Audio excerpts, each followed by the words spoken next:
Let me ensure this court that I am through walking on the wild side. That's all I've been trying to tell you. I have been sick with the social ills known in the ghetto, but my time in the Sterling correctional facilities of Greenhaven and Sing Sing has not been in vain. I've been cured, born again. Like thank you for the hearts. I know you heard this. Thank you for the hearts. I don't know how it's hearts on there when no numbers is on there, but anyway, we already know that my Instagram is hacked. For example, when I leave out of my TikTok, when I leave out of my TikTok still be logged in even after I log out. So I'm not worried about that. Good morning to everybody. Good morning to everybody. There is a prophetic message I wanted to share with y'all today. Excuse my appearance. I know I look like just like I just woke up because I did, and I took my, don't worry, I'm clean though. I'm clean. Took my shower, already fresh. Don't worry about that. But I want to talk to y'all about something today. And the title of the message is, can I ask you a question? Can I ask you a question? If you on this live and you up this early, then you're blessed. If you miss this live because you sleep late, you don't get up till 9 or 10 or 11, I can't help you. I get up at 5:30, 6 o'clock every single day. And I start my day off, and I get up, I get my son ready for school, drop my baby off. After I drop my baby off, then, you know what I mean, I get on about my day and my business. And so the title of the message is today, can I ask you a question? And we're going to be getting started in just 1 minute. So good morning to everybody. You can send me a shout out if you want to. Let me know where you're tuning in from.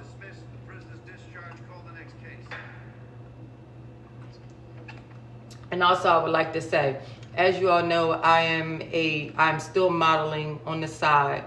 And so because I model, because I am an influencer, and because I have other things that I do outside of ministering and preaching, my hair does change a lot. I have an entire hair store. So just know, yes, my hair was short yesterday. I don't know what it'll be tomorrow, but I do my hair, have my hair done just for the... Yes. Rich said, wait, yes, you can, North Carolina. So anyway, I changed my hair a lot. Like I said, because I'm an influencer, I change my clothes a lot. I constantly am putting out content, constantly promoting, constantly working on all 8, 9 genres of what I have to do. It takes a lot to get this ship up and sailing. It takes a lot to get this plane off the ground. It takes a lot to be who I am. I would feel sorry for anybody who would try to be who I am, because it's hard for me being who I am. So I know it'd be terrible for somebody else to try to be me. But anyway,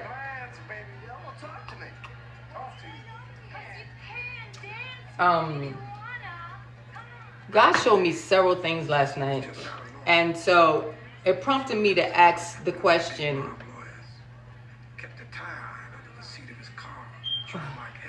oh, thank you so much. Thank you so much. Looking like this. Ooh, Jesus. I mean, to me, I look a sight right now, but thank you so much. But in any event, God showed me a lot of things last night, right? And so because of some of the things that he showed me, I said, I'm going to come on here. Thank you so much. And I'm going to go live this morning. And I'm going to share a couple of things with you. See, the Bible says that man looks on the outer appearance, right? Man looks on the outer appearance, but God looks on the heart. And so because God is constantly looking at the heart, he chooses people. He allows people to work for him. He allows people to be used by him. And it's totally based on grace. Not the grace where you take advantage of God. We talked about that several times before. Not the grace of God that you just do whatever you want to do, however you want to do it. It's not that type of grace. It's talking about the supernatural grace that comes upon the individual to give them the power and the willpower to just do or accomplish or complete the task ahead of them that God has given them and granted them and empowered them to do. The grace of God. And it's there in a compartment so that no matter, thank you so much, no matter what you do, no matter how bad you jack up, no matter how low you fall, no matter what, you still have the grace of God that encompasses your life to get it done. And so I seized a lot of things last night. I see a lot of things last night in the prophetic. Some of the things I'm not worrying about is just God revealing to redeem. And other things are instructional and directional. And then other things are the great gift, another dimension of gifting that God has given me. And for some of you, it's like the same thing for you as well. So let's start with it. I heard a girl and she was in the hospital and yesterday on TikTok, and she was steady trying to tell her dreams. And she was like, I know she was telling the truth, but she was just like, this supernatural stuff is too much for me. Nobody ever told me about this kind of stuff. But she never told one dream. Like, she was so discombobulated and so confused and so out of sync with her prophetic gift, because she was cussing and confused. She was out of sync with the prophetic, and she doesn't even know that she's a bona fide prophetess. That is exactly what she is. She's full of grace. She doesn't know how to work the gift. She doesn't know anything about it, but she dreams. She has visions. She's not lying. She has visitation. She goes places in the realm of the spirit and all of that. And the girl is not crazy. Only thing I was trying to tell her is, I didn't even make a comment on the video, but I wanted to say, oh, if only I could tell you just to keep it to yourself. That part to yourself. Don't go in there telling these people this, that, and whatever. Just don't. But anyway, so let me put my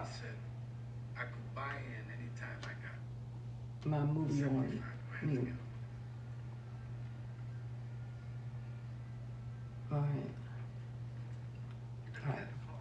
First thing is that God is going to allow you to recover your keys. Whenever the enemy comes in and he tries to hide your pocketbook or hide your keys, he hides your pocketbook from you so that you can't have access to the things you need. You don't have access to your money. You don't have access to your identification. You don't have access to your wallet. So that's why the enemy wants to steal either your pocketbook or your wallet, right? Doesn't want you to have an identity. Doesn't want you to be able to ID yourself. This is who I am. This is what I do. This is my profession. Doesn't want you to have the amount of money that you need. I want to buy this. I want to buy that. I want to buy this. All right. So that's why the enemy comes in to steal your purse, your wallet. But God is going to give it back. A lot of times you don't have what you need because it's been stolen. But God is going to give it back. And he's going to give it back in such a way that it's multiplied and it has increased. The money you lost is going to be increased. It's going to come back. It's going to come back bigger. It's going to come back stronger. It's going to come back better. I don't care about what the economy looks like. I don't care about what you feel. I don't care what you're going through. When I speak to you, don't worry about an outfit. Don't worry about a tight outfit, a skinny outfit. I'm one of the most accurate prophets in the world. And I know what I'm talking about. God is going to give it back. Next thing God is going to give you, I'm not saying you're going to have the keys to the kingdom. These keys have, a lot of people want the keys to the kingdom. You ain't even got the keys to your house. You don't even got the keys to your life. You don't have the keys to the things you need in your daily life. And yet you talking about you want the keys to the kingdom. Let's not talk about the keys to the kingdom yet. I want you to know that there are keys and specific keys that angels are coming to give you, that angels are delivering to you because you need access to different jobs, different places, different rooms, different buildings, different places in life. And until you get the key to that portal, until you get the key to that door, until you get the key to that gate, you stand on the outside looking in. And so it's not that you don't have all of the potential. It's not that you don't have all of the skill you need. It's not that you don't have everything that you need. It's not that you're not processed. It's not that you're not well taught. It's not that you don't have the mannerisms. It's not that you don't have the etiquette or the skill. It's that you lack the keys. So God is going to give you back the keys. The first thing God does when he wants you to defeat the enemy, or when he wants you to have access, or he wants you to have dominion and power over territories and realms, is he gives you the key to that atmosphere. He gives you the key to that city. He will get...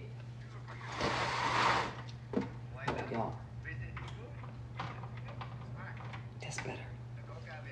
All right, that's better. He will give you the key, all right, to that atmosphere. He will give you the key to that realm. He will give you the keys to that relationship. The reason why a lot of people, you can't get into different women's lives and different men's life, because you really don't have the key to their heart. You really don't have the key to their atmosphere. You don't have the key to get into their presence, and they don't have the key to get into yours. When you are truly chosen and when you are truly called, you have to have keys to come and keys to go. You go through different doors. You go through different portals. Let me give you an example of having real power and real authority in a city. My father, well, my dad, he worked for the city of New Jersey for 50 years, for the longest time. He worked for the city of New Jersey 2 years before me and my sister was born. He didn't retire till I was like 40. My dad didn't retire till I was like 45 or something like that. 46 or, yeah, 46 is when my dad retired. I was 46, but my dad retired when I was 46. He had worked there for 2 years before me and my twin sister was even born.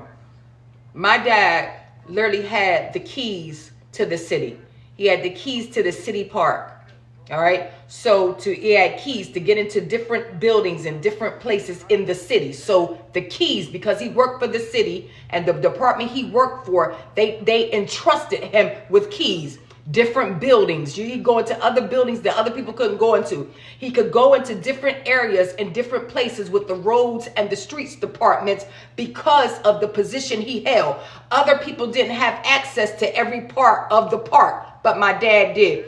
Every person didn't know the back streets, the front streets, the side streets, but my dad did. So anytime I'm in the prophetic and I say, Dad, I see myself in this place. What is this place? Give me the street. My dad can drop the location because my dad literally ran and controlled and operated the roads and the streets departments of that particular city, of that particular state for more than almost 50 years. So like I said, he had keys. You ain't got no keys. When somebody come to you and be like, I gave you the key to the city.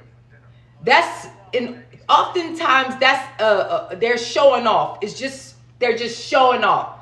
Like they want somebody to represent their city, so they're showing off. But the person, 9 times out of 10, that they choose, the mayor or the governor or whoever gives out that key to the city, 9 times out of 10, the person that they give the key to the city to doesn't really care about the city, doesn't care about the poor people, doesn't care about the hungry people, doesn't know the roads and the back roads, the streets, the alleys, the cats, the rats, the chickens, or nothing. They don't know anything. They are just giving them the key to the city for a news flash to take a photo. But there are some people in that city, some bums, some people in that city that can tell you everything you need to know about the city. They can tell you about the poor people. They can tell you about the buses. When the buses come, the cabs come. You put me in the midst of New York City, I promise you, honest to God, I couldn't tell you how to get from this street to the next street. And God knows I would never, ever get on the train. You couldn't pay me to get on the train. I'm just not getting on the train. But let me keep on going. So that's one set of keys my dad has. Not my stepdad, my actual dad. Then the second set of keys that my dad has, because he has character, because he has integrity, because he's a man of good standing, because my dad, a United States citizen, did work for his job for 50 years. He also had the keys to the church for almost 40 years. So where other deacons, elders, presbyter doesn't have the keys to the church that my dad goes to, my dad has held the keys to the church. The parsonage, the actual church, the back doors. My dad has the keys to the church. He not standing up in there talking about, I'm the preacher, I'm the bishop, I'm the pastor. But my dad, an honorable man, has the keys to the church. No matter how many run-through niggas come through there, because they be run through. My dad, when I begin done hearing my dad tell me all the stories about all of the different pastors and bishops that come through there. They come through there and be one-night wonders. They want to be there to preach, want to be there to make $1, and then they move on within the year. Because in my dad type church, I call them run-through people. They're not really dedicated to the cause. They operate and work off of titles and education. So they literally have gone to school to be this preacher, this pastor, this AME, whatever, auxiliary. But they don't care about the pew. They don't care about the members. They don't care about the tithing, the offering. They don't care about the sick and the shut-in. They don't care about the tidying up the church. They don't care about cleaning up the back kitchen. They don't care about the bathroom stalls, make sure the water is working. They don't care about none of that. That's my dad's job. My dad do that. Not only does my dad's have all of those keys. Please excuse me for sounding illiterate. Please, I don't know. It's just my code. Please excuse me. Not only does my dad have all of that authority and all of those keys, my dad is sitting there like the angel of the house, seeing them come and go. Oh, you just a run through. See you later. Because he's a doorkeeper as well. So he's also been the head of the community ushers for years. So all of the ushers for rank and elevation have to go through my dad to even be who they're going to be. They get positioned. They get stationed by my dad. Not only that, I ain't know you're talking about my dad. I'm talking about when you got real position. You got a lot of people, they run up in these churches. They be like, oh, yeah, I'm elder. I'm bishop. I'm presbyter. Yeah, I'm pastor. I'm this. Nigga, you ain't even but you don't care nothing about nobody. You've never given nobody a ride to church. You've never cared anything about nobody but yourself. But most of these people want to say they have a claim to these different positions, right? When the person who pays the most money, I've seen it all my life. Person who pays the most money, person who has the most money, not pulling up, trying to show off and be fancy in this car, that car. I know for a fact my dad, my biological dad, has more money than the pastor of his church and more money than most of the people in his church. That's just the honest to God truth. I'm not making it up. And yet he's very humble, very laid back. He's serving on the usher board. And he got a prophetic eye, this out of this world. But he's not trying to be up front. See, when you find that one that's laid back, I'm about to talk about this bishop I saw. But when you see that one that's laid back, they got all the keys, all the authority, and they got all the money, and they're not trying to run up and be this and be that. See? Sometimes you need to look at the back door. And sometimes you need to think, man, is that the pastor? Or is that the pastor? Who they call when they need help? Oh, okay. All right. Because ain't nobody calling the pastor because they know they can't get no help from the pastor because the pastor be taking too many vacations and doing too much of what he wants to do. But anyway, so my dad also has those keys to the church, and he had the keys to the city until he retired. All right. Then he also has the keys, or he had the keys for years, to big, huge trucks. Big, huge street sweeping trucks. So if my dad didn't do the streets and go through the streets and sweep them, they wouldn't be done.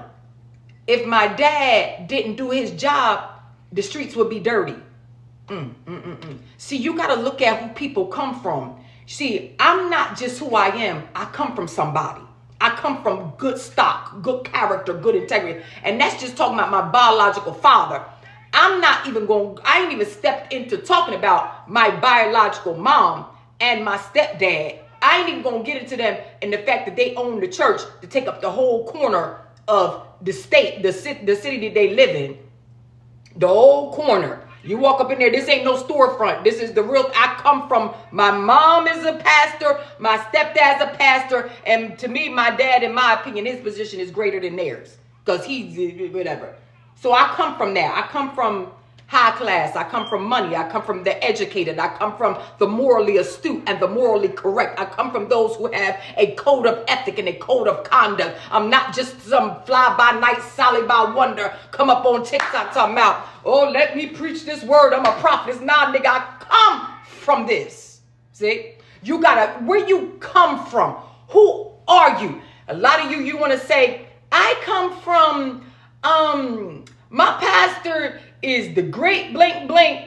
That might be your pastor, but you don't come from him. You only want to use that man or that woman's name to lay a claim to some type of greatness. But when you look at it, Abraham ain't even really your father. Jacob don't know you, and Isaac wouldn't have nothing to do with you. So you got to recognize and understand when you have a great woman or a great man sitting in front of you, even if it is on TikTok. Because in case you didn't know, TikTok is the new church. In case you didn't know. Yeah. It's the new church. It's the new everything. You got two new places. This the new everything. That's YouTube and that's TikTok. And that's it. And I don't know nothing about it. If you want to go to the club, you want to go to the center alley, go to Instagram. You want to go to the place where people only watch you. You want to be seen, but you don't want no interactions, no comments, go to Facebook. If you want to just twerk something, put something out there smart, cynical, condescending, whatever you want to put, go to Twitter. You don't know how to write essays, dissertations. You don't know how to make lengthy quotes. You don't know how to really speak or write a sentence. You don't know about verbs, pronouns, adjectives, run-ons, and so forth and so on. Go to Twitter. All you got to do is say, I am great, and that's good for you. You got to know where you flow. You got to know what's best for you. No, I'm focused. I'm just saying. You need to, next time you go be choosing and picking people. Oh, I'm picking you because I want to put you over this part of my auxiliary. I want to put you over this. I want to put you over that. Just find out where people come from first. Because usually when you see a woman and she has a certain level of morality, she's morally astute, or she comes from somewhere good. Her mother was like that. Her grandmother was like that. So if you come from a line of whores, you a whore. If you come from a line of women who are educated, smart, intelligent, anointed, called, chosen, that's what you are. The Bible says, as is the mother, so is the daughter. Whatever the mother is, because the mother can only pour into the daughter. That's spiritually and physically. You become another capacity or somewhere similar to your mother. That's just one attribute of it. But then you become wholesome. That's right. I'm sorry if I can't see your comments. Sorry. But then you get to be a part of what your mom is spiritually as well. So when your mother is a person that produces devils, like my mom, all she has is twins. Not like these fake things that be going on. You know, nowadays people want to have a twin and they go to the doctor, say, give me 2 eggs. So it's not nothing special. They have made it an artificial insemination. The babies would not have come naturally as from God. They are artificially inseminated and placed there, and then they got 2 or 3. So now you have women that can have 4 or 5 babies at one time because that's how many eggs they allow them to plant inside of them. No. When my mom had us in 1976, she didn't even know she was having twins. When she had her other set of twins some 15 years later, she didn't even know that she would have had another set of twins. Then she had another set of twins some 7 years after that, was not expecting to keep having double. So I come out of the twin shit. So now that twins are in their season and everybody wants twins and twin this and twin that, twin, where you been, the double portion and 2 shall put 10,000 a flight. You got to know your worth and your value. It's some of us who come from the real twin shit, and then others that come from an artificial insemination. Just make sure that the twin you got and the twins you get with or the twins you have working for you or representing your organization or representing you, just make sure they come from somebody who really got it naturally and got it the right way. Because when those blessings start to run in the twins' lives and those double portions starts to manifest in those twins' lives, trust me, it's going to matter. I'm about to give y'all a dream. Hold on. And then not to speak about my stepdad, Peter, who's been with my mom ever since we was like 12. No. They've been together since we was like 14. I think like 14. When my mom got with her husband, she already had 3 daughters. She had me, Crystal, and Brandy. So she already had a set of twins and 1 regular daughter. Then my stepdad met her. And my stepdad met her at the Jackrabbit. He came up to the car. He was with this man named Brother Charles. He was like, I don't know who you are. I do not know you, but I'm gonna marry you. And I just was looking like, is this man joking? Because that's how beautiful or attractive my own mother was. I'm talking about the Diana Carroll type, pretty that back day type. You know what I'm saying? The Felicia Rashad type beautiful and the Debbie Allen type beautiful is the type beautiful that my mom was back in the day. Okay? All right. As is the mother, so is the daughter. So, who are you? And where do you come from? A lot of times when people don't come from something because they never had anything, they had to struggle all their life. They robbed, they killed, they stole to get somewhere. And then finally, through their scheming and their plotting and their wittiness and their ability to get rich quick schemes, right? They get to a level where they arrive, but they didn't arrive because of good character. They didn't arrive because of good morals or a morally astute background. And so by the time the nefarious criminal gets to where they want to be, by the time they arrive there, right, they start to try to forget where they came from. So you can always tell a person who really doesn't come from nothing, who gets something. Because they start acting as though they don't know nobody. If they black, they act like they don't know nobody black, right? If they are African American, they act as though they don't know anybody from where they came from, right? They will even go so far as to act as though the children that they have or that they had before their notoriety, they act like those kids don't exist. And then they'll be the biggest hypocrites out public and try to present themselves as a public success. But in all actuality, they are a private failure. And because they lack the morals and the good training, and because they lack being raised with love and a good person speaking in their ear, telling them how to do certain things, how to behave, how to act, because they never had anybody tell them in the morning, I love you. My son, I dropped my baby off for school today, and he usually catches a lift to school. And he said, all right, Mom, I love you. And I said, love you too, son, because I always say it. He says it to me. It's easy for him to say I love him, to say he loves me. It's easy for him to say he loves me. Why? I don't care how big he is. I don't care nothing better.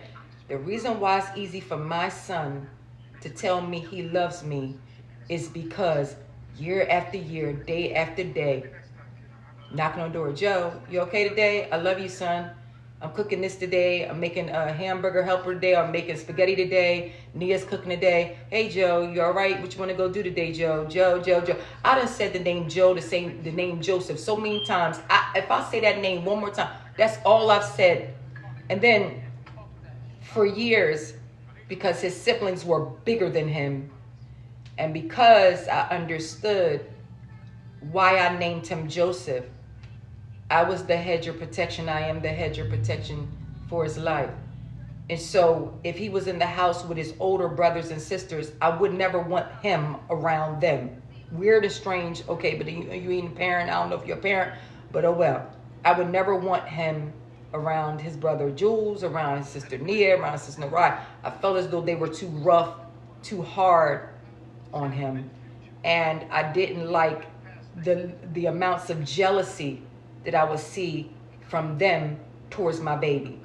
And so I would say, Joe, I swear to God, I would call his name 10 times a day. Joe, get in here, Joe. Joe, don't go around them. Come on, Joseph. In the same house, but I knew how to keep them separated. I knew how to keep them separated. In the same house, yeah, they siblings, love each other, but you got to know how to know this child right here has a specific purpose and destiny. This one got a specific purpose and destiny.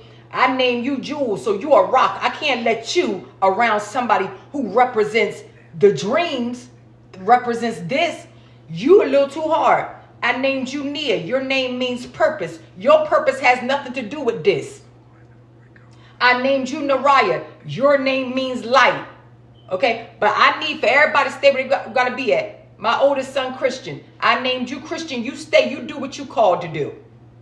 But with each of my children, almost to the point, they ain't care if they called me crazy. I told all of my kids, I love you. I love you. My son came back here to see me, and my son is 6'5", 220-something pounds, 6'5". That's one of my sons. I am only like 5'6". That's it, 5'6". When my big old son came here, and he was leaving out the door to go back to the military, I just grabbed his arm, because on one of his arms he has a big old huge wing, on one of his arms, this one. And then on this one, he got Genesis 1 real big. Genesis 1. He had Genesis on his arm 3 years before his son was born. 2 years before his son was even born. And then the girl named the baby Genesis. I didn't name my grandson Genesis after his dad. The girl did. The girl and her mom. But he came here, and he was so strong and so powerful. Until when my son was leaving out the door, I tried not to. But he was getting in the lift to leave and go back to the airport. As a mother, I grabbed onto my son's arm and I just started crying. And I was holding on to him. I was like, I love you, son. I love you, son.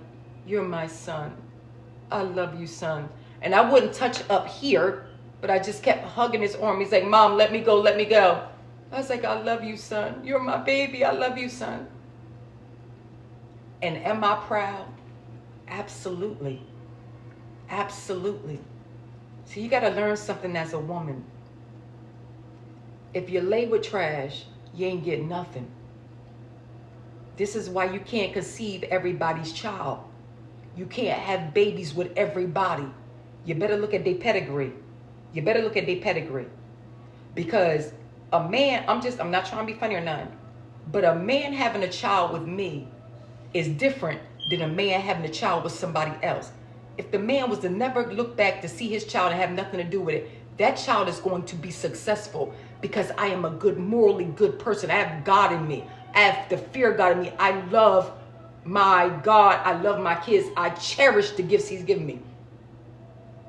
And for breeding purposes, I ain't trying to be smart, but if you're a short man, I ain't trying to be smart. For breeding purposes, and you want to have a son one day that you look up to, then what do you breed with? You breed with a tall woman. I guaranteed you 9 times out of 10, your son is going to be tall. If you're really tall and you don't want a tall son. You breed with a short man. I promise you, you're going to get a short child, a short son. Breed according, and I don't fake going to psychology today, but breed according to what you want. This is in the prophetic. This is in the apostolic. This is in your business adventures. This is in your relationships. You coordinate with, you coexist with, you cohabitate with people who you want to produce with. You produce after this kind if you get this kind. Now, Jacob understood these principles. So when Jacob, let's go into the word, and then I'm going to give y'all these dreams. Don't worry, we'll be a minute.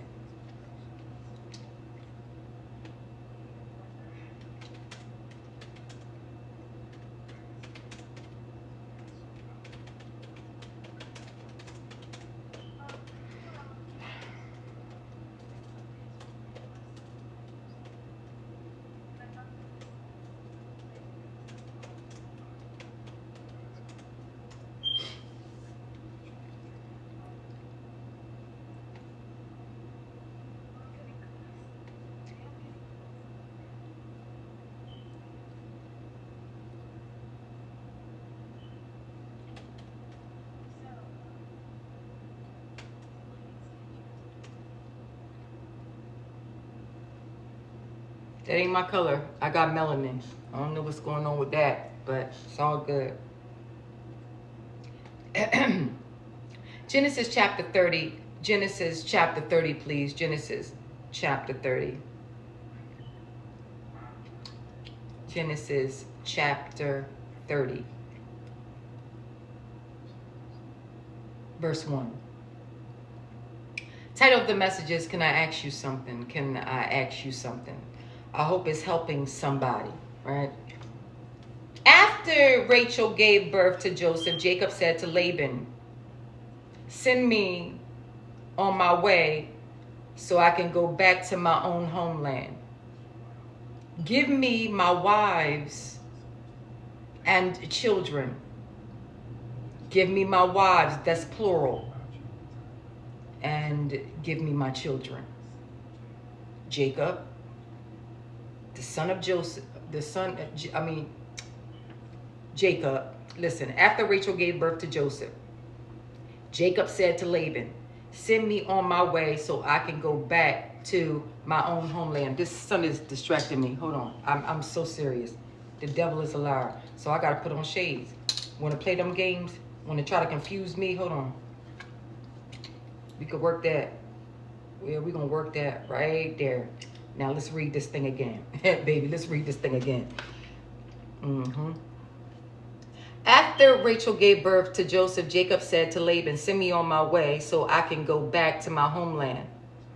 So in this situation right here, you got Joseph.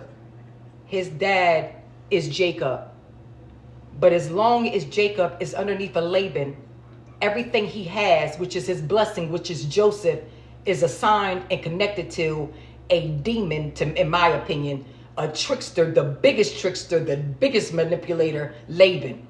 So Laban is his uncle. Laban took advantage of this man for 14, 15 years. I mean, for 20 years, for the longest time. Never paid him, right? Never did right by Jacob. Steady switching his money.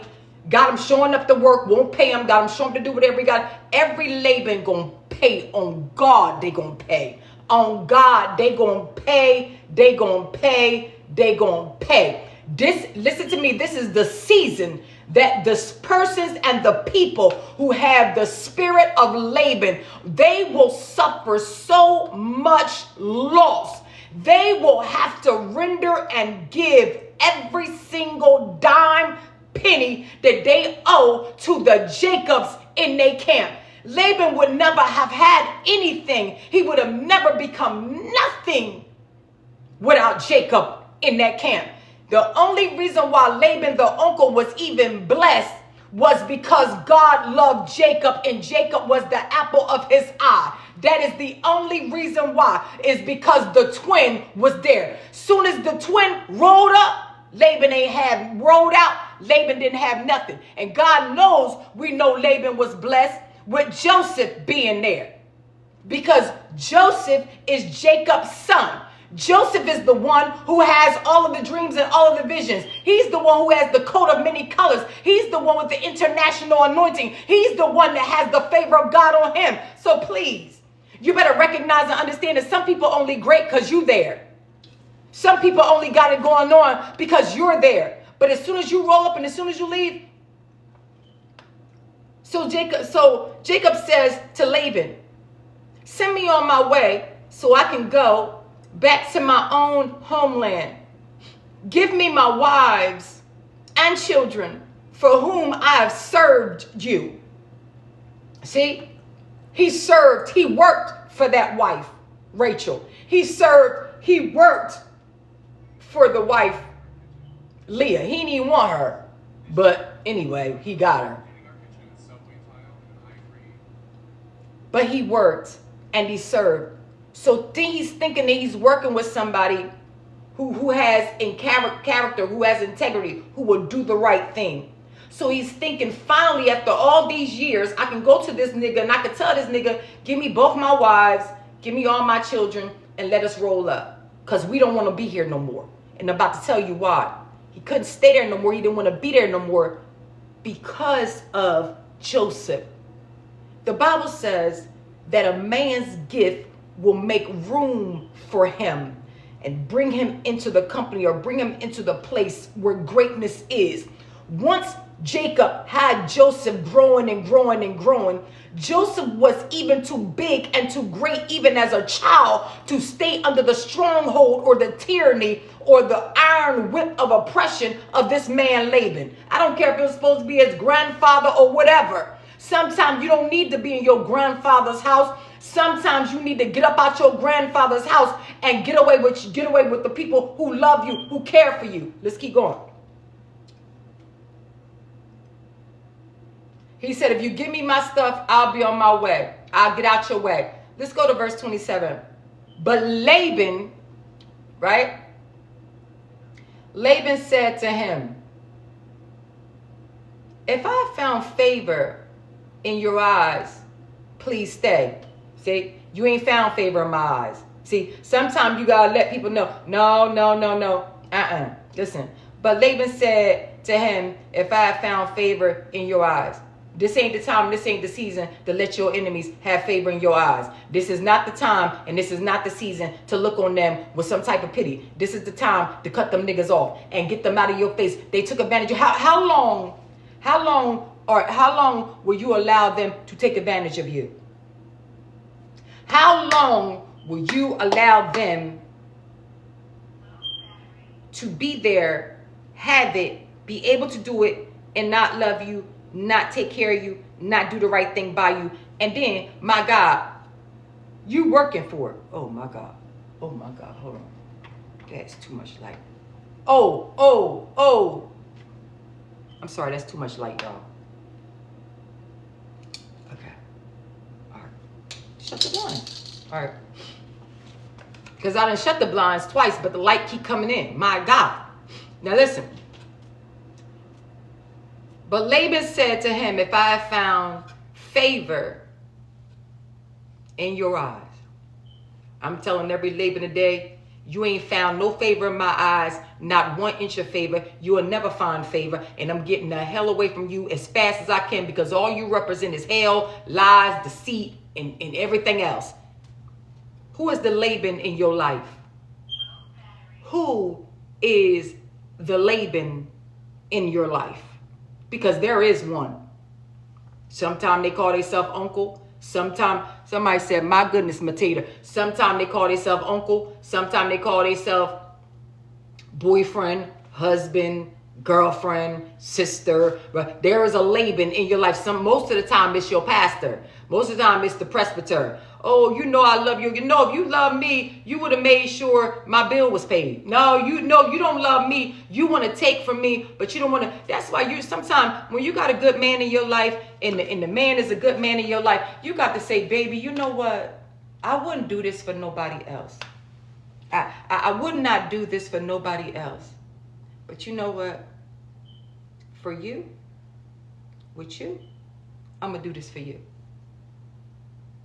How do you like it? And how do you want it? What pleases you? I wouldn't do this for another man, but because you did find favor in my eyes, I'm going to do what it takes to please you. And I'm going to make sure that I'm the first thing on your mind in the morning and the last thing on your mind at night. Because I'm willing, although ego stay up high, I'm willing to stoop a little lower or swoop down a little lower just to please you. Because you're that type of man. You deserve it.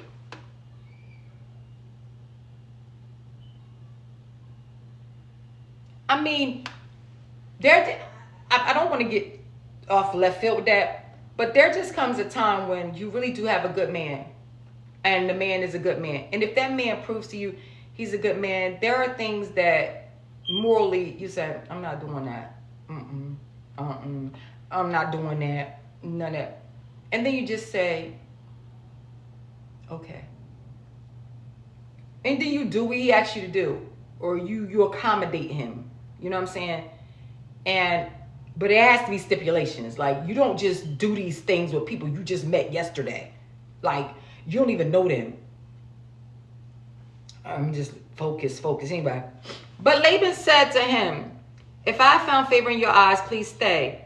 I've learned by divination. Now listen, he said, I've learned by divination that the Lord has blessed me because of you.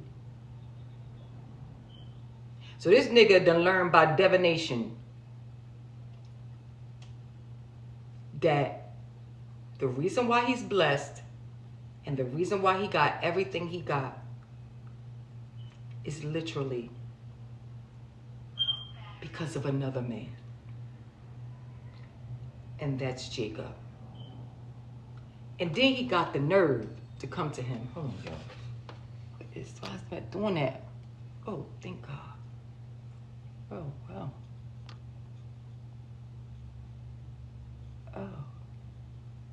Oh, all I had to do was touch the screen. Okay. Oh, that's, well, okay. Now, lift this up a little bit. All right. Wait. Oh, now let me pull that down a little bit. My light. Yo, my light is just messing up. I don't know. Can y'all see me? I don't know what the heck going on with this. If y'all can see me, I'm good, but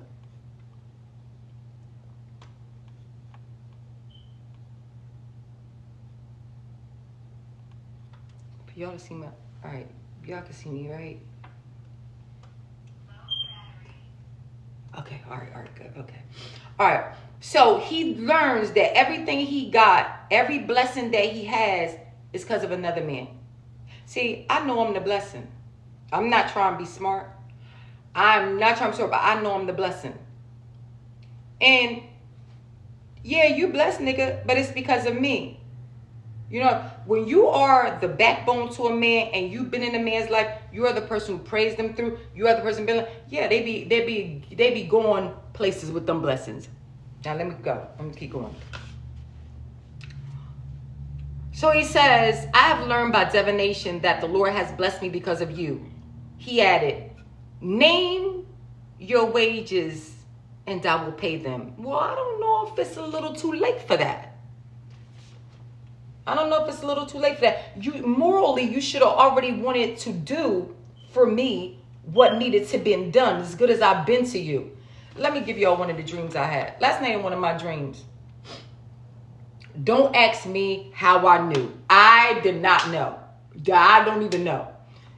This, honest to God, it was not a human. It had to be an angel. And I know y'all be like, she see too many angels. I don't give a darn. I've been doing this since I was 5 years old. 5. Some of y'all see more demons than you see angels. I see angels all the time. They manifest in different ways. Now, the angel is speaking to me and speaking a different language. I do not know. It wasn't like wasn't the Holy Spirit language. It was another language, but I could understand the language. So when the angel of God appeared to me right there when I was sitting at a table, appeared to me and started speaking to me in the other language, the angel opened up the hand and I saw coins inside of the hand. When the angel was talking, I said, oh, back to her.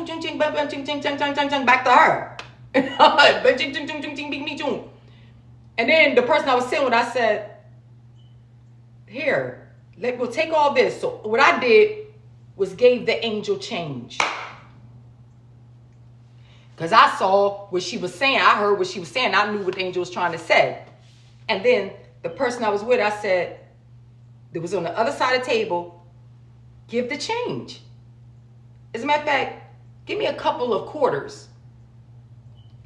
When I said that, that angel smiled at me and said, and gave me a coin. I swear to thee, God, the coin was this big. The coin was this big. Talking about transactions and talking about change. I'm not on here just making stuff up as no preacher, no prophet.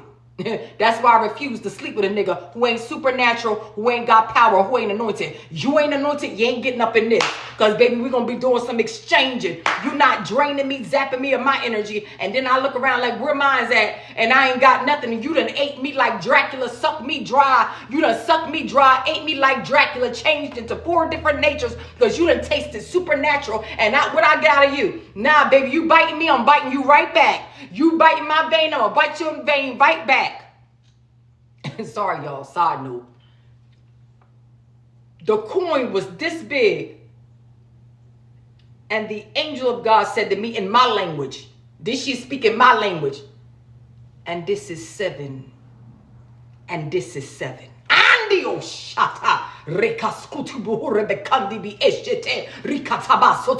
try not to be that saved on this live, but I can't say, and this is 7. When I looked at the doggone coin that was this big, the coin, I swear to God, forgive me, God, I love you, Father, you ain't gonna kill me over this.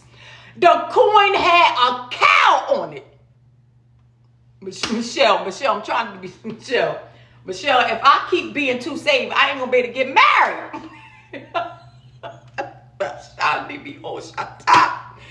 The coin that was this big had, the angel said, this is 7. So I'm trying. And said, when I saw the cow, the coin had a cow on it. The coin itself wasn't no face of no presidents, wasn't none of that. From her land, whatever her money was, it was a cow. I said, God spoke to me and told me, baby, it's time you. Wait. And I think, wait. I don't know if I'm looking like a Dalmatian. And I can't tell you if I'm looking like a cow, baby. But one thing I can tell you is I got milk and I got the goods. It is what it is, baby. Because I've been changed. Once you've been changed, you ain't asking for a quarter. You ain't asking for a dime. You ain't asking for a penny. You're going to get 7 because 7 is what you want. And 7 is perfection, excellence, completion. You could pay in any country, any place you want to pay. Come on now, Michelle, when you paying with 7. 7 never falls short. Oh, and by the way, I'm not trying to be smart. Ain't no need for the packing peanut butter bishops in the back to be hating because they be mad about the dreams. I am 7. I don't need to tell you that again. But it's sometimes the angel of God when people try to shortchange you. They try to shortchange you. They try to give you something less than when you deserve something greater than. They try to give you, me, when I was young, growing up in the projects in New Jersey, they say, every time you go to the Spanish people, every time you go to the Puerto Ricans, they say, me no speak. You ask them, only thing they understood is you say, I say, I want icy, whether it was Nanette, Paulita, Carmen, Barbie, Gloriana, Vivica, my other Puerto Rican friends, Vivian, no matter who my my Puerto Rican friends, from Angie Sanchez, any of my girls, you go to them, and if they don't want to speak, their mamas don't want to speak your language, they don't want to give you what they want, they say, me speak no English, me speak no English, me speak no English. But when you go to buy their merchandise, you go to buy their Chinese food, you go to buy their Spanish ices and their bags of candies, oh, 50 cents, 20 cents, 10 cents candy, 10 cents candy. But oh, you didn't speak African language before. You didn't speak Igbo. You didn't speak French. You didn't speak no other language before. Until, see, you got to make sure people speak in your language.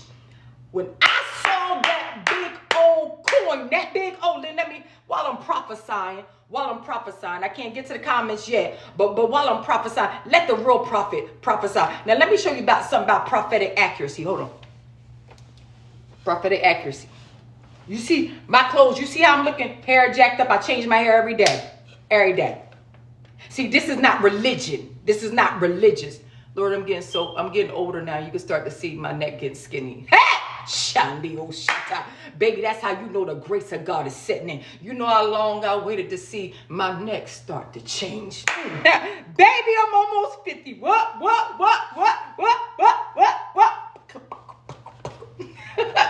So they prophesied to this man. Who is this man? His name is Senegal. Let me be respectful. Senegal. His name is Senegal. His name is Bishop Senegal. Let me see his name. Let me. I ain't even looked him up. I see so many niggas that I be prophesying to in the Roman spirit. I see that God give me a word for them in the Roman spirit. But let me see who he is. Hold up. Hey, let's go to Bishop Senegal so I get his first name. Because I had it last night in my dream. But I had to grab too many dream things out of my dream last night. So if I'm grabbing all this information, I ain't got time. Oh, yeah. Bishop Demetrius J. Senegal. That's who the word is for. Hey, Michelle. Oh, you was Michelle. Well, I don't watch him. I have not watched him. But let's go to who he is. All right. His name is Bishop Demetrius J. Senegal. Bishop, pastor, author, known for his work as charismatic Christian community prophetic ministry, founder of the Safe House. Oh, he's founder of the Safe House, an unmuzzled advocacy group for victims of clergy abuse. Oh, so that's why we see him. Oh, he's from Chicago. Thank you, Michelle. Oh, he's Chicago, baby. So I guess I was in Chicago last night. Let the prophet prophesy. So I sees. Now, see, if I was in the church, you know, they got to be real thick. And I see in the realm of the spirit. Sit down. Go sit down. Get out of here with all these formalities. And I seen for Bishop Senegal. When I walked in his office, wearing just something what I'm wearing right now, but it what's it called? You know how you have on a fishnet. I had on holy clothes. I had on holy stuff. wait. Let me tell you something. I walked in there and I had don't say nothing on here. I walked on here and I went in there and I had on holy clothes just like this. So when I walked in there and I had on holy clothes like this. Because he wasn't racist, because he wasn't biased, he understood. And he looked at me and said, please speak to me. So let me speak to Bishop Demetrius J. Senegal. And the Lord showed me this. So I see seen him standing in the midst of go back. So you didn't ask for mega. You didn't ask for major ministry. Because this is just how I said it in my dream. You didn't ask for mega. You didn't ask for major ministry. You only asked to be used and utilized by God. But God has a plan for you. And this is the plan that God has for a Bishop Demetrius J. Senegal. I just need his middle name anyhow. But he says that, or I see you standing in the midst of an auditorium, in the midst of a stage. And while you're standing in the midst of this stage, I see fire coming up around you. I see smoke coming around you. And I see precious like golds is coming up like around you. Like the whole circumventing your whole, encompassing your whole existence. And when you're standing up there, I see the glory of God ushering you in and encompassing you, standing there while you're in the midst of thousands while you're ministering and you're preaching. This is for Bishop Demetrius J. Senegal. Now the other niggas could be lying prophets because they ain't seen it. But if I tell you I saw it, and God showed it to me. And when I was telling them, I said, this is your word. This is what you, so you going to greatness. You ain't been great yet. No, Bishop Senegal. No, you ain't been great yet, but you about to be great yet, because I see the place that God is building and God is doing for you. And here's the end. And then he said back to me. See, he said back to me in the dream, Bishop Senegal, he said, New Orleans? No, he said, Louisiana. Oh, God. Hold up here. New Orleans. Did you say New Orleans? I said Louisiana. Which one did you say? Which one did you say? It had it in there. Shit. Dang. Accuracy. Oh, God, I don't play with prophecy. I can't miss. Hold on.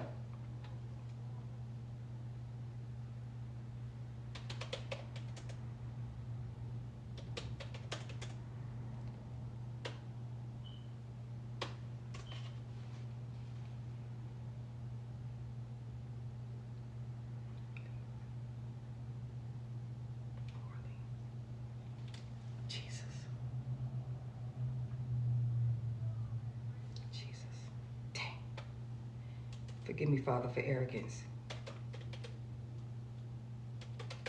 Jesus. Oh, God.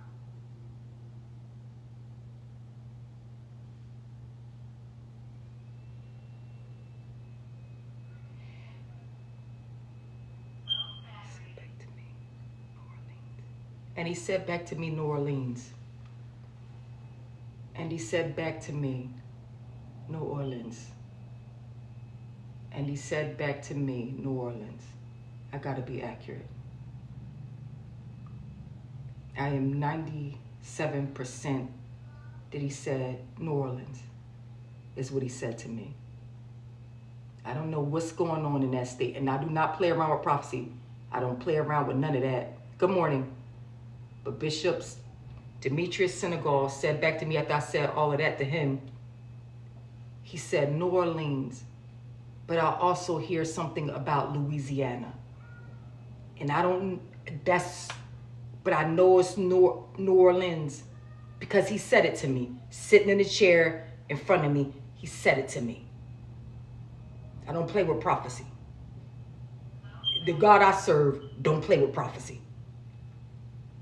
And I saw him mega. I ain't talking about everybody want to be mega. They want to be mega. They ain't mega, nothing.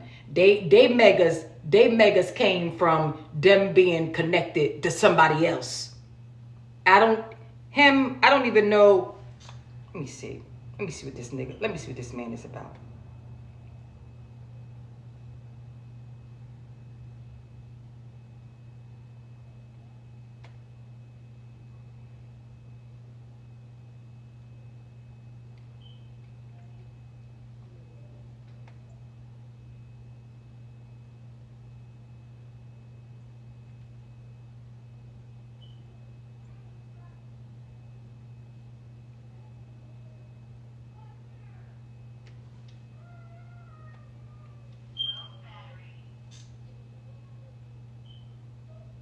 I can't hear anything.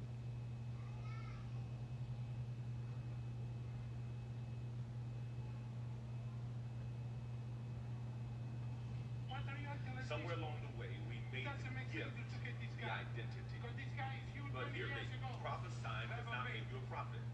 Presence does, calling does, commissioning does.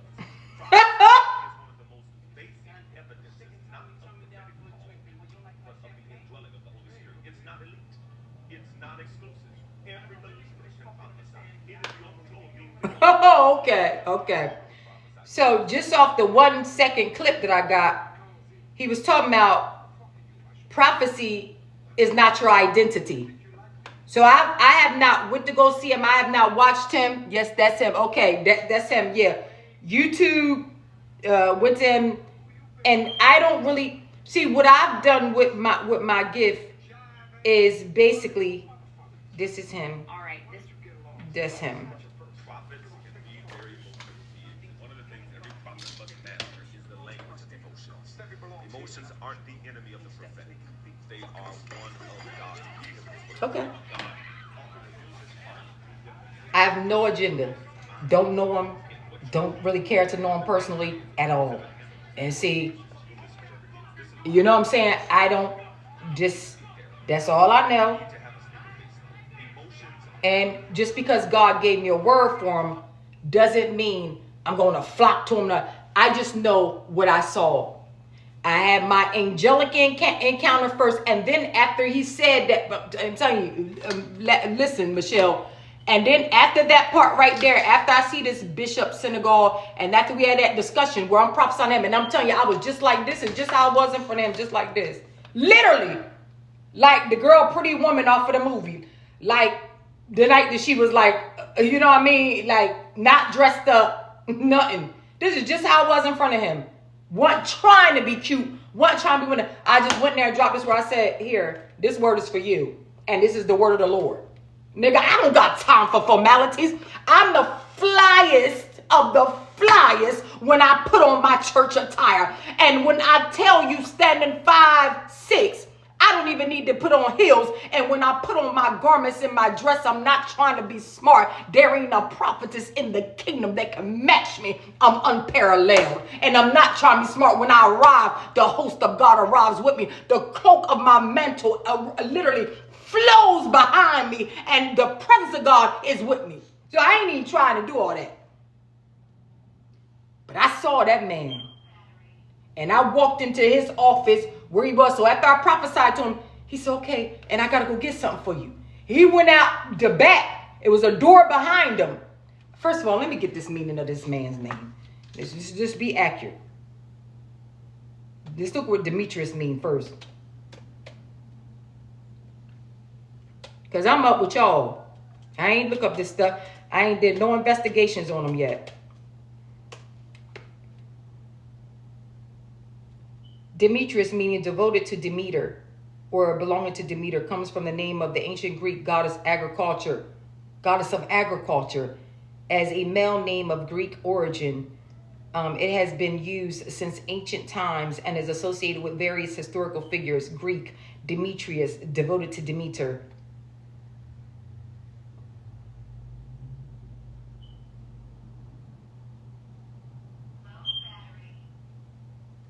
Agriculture.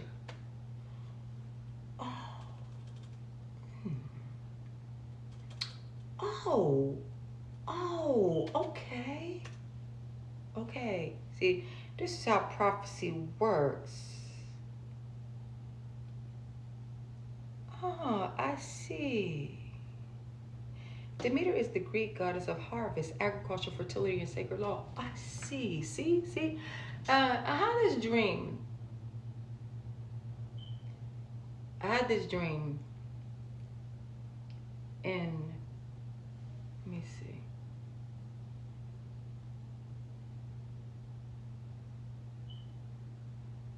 (2016),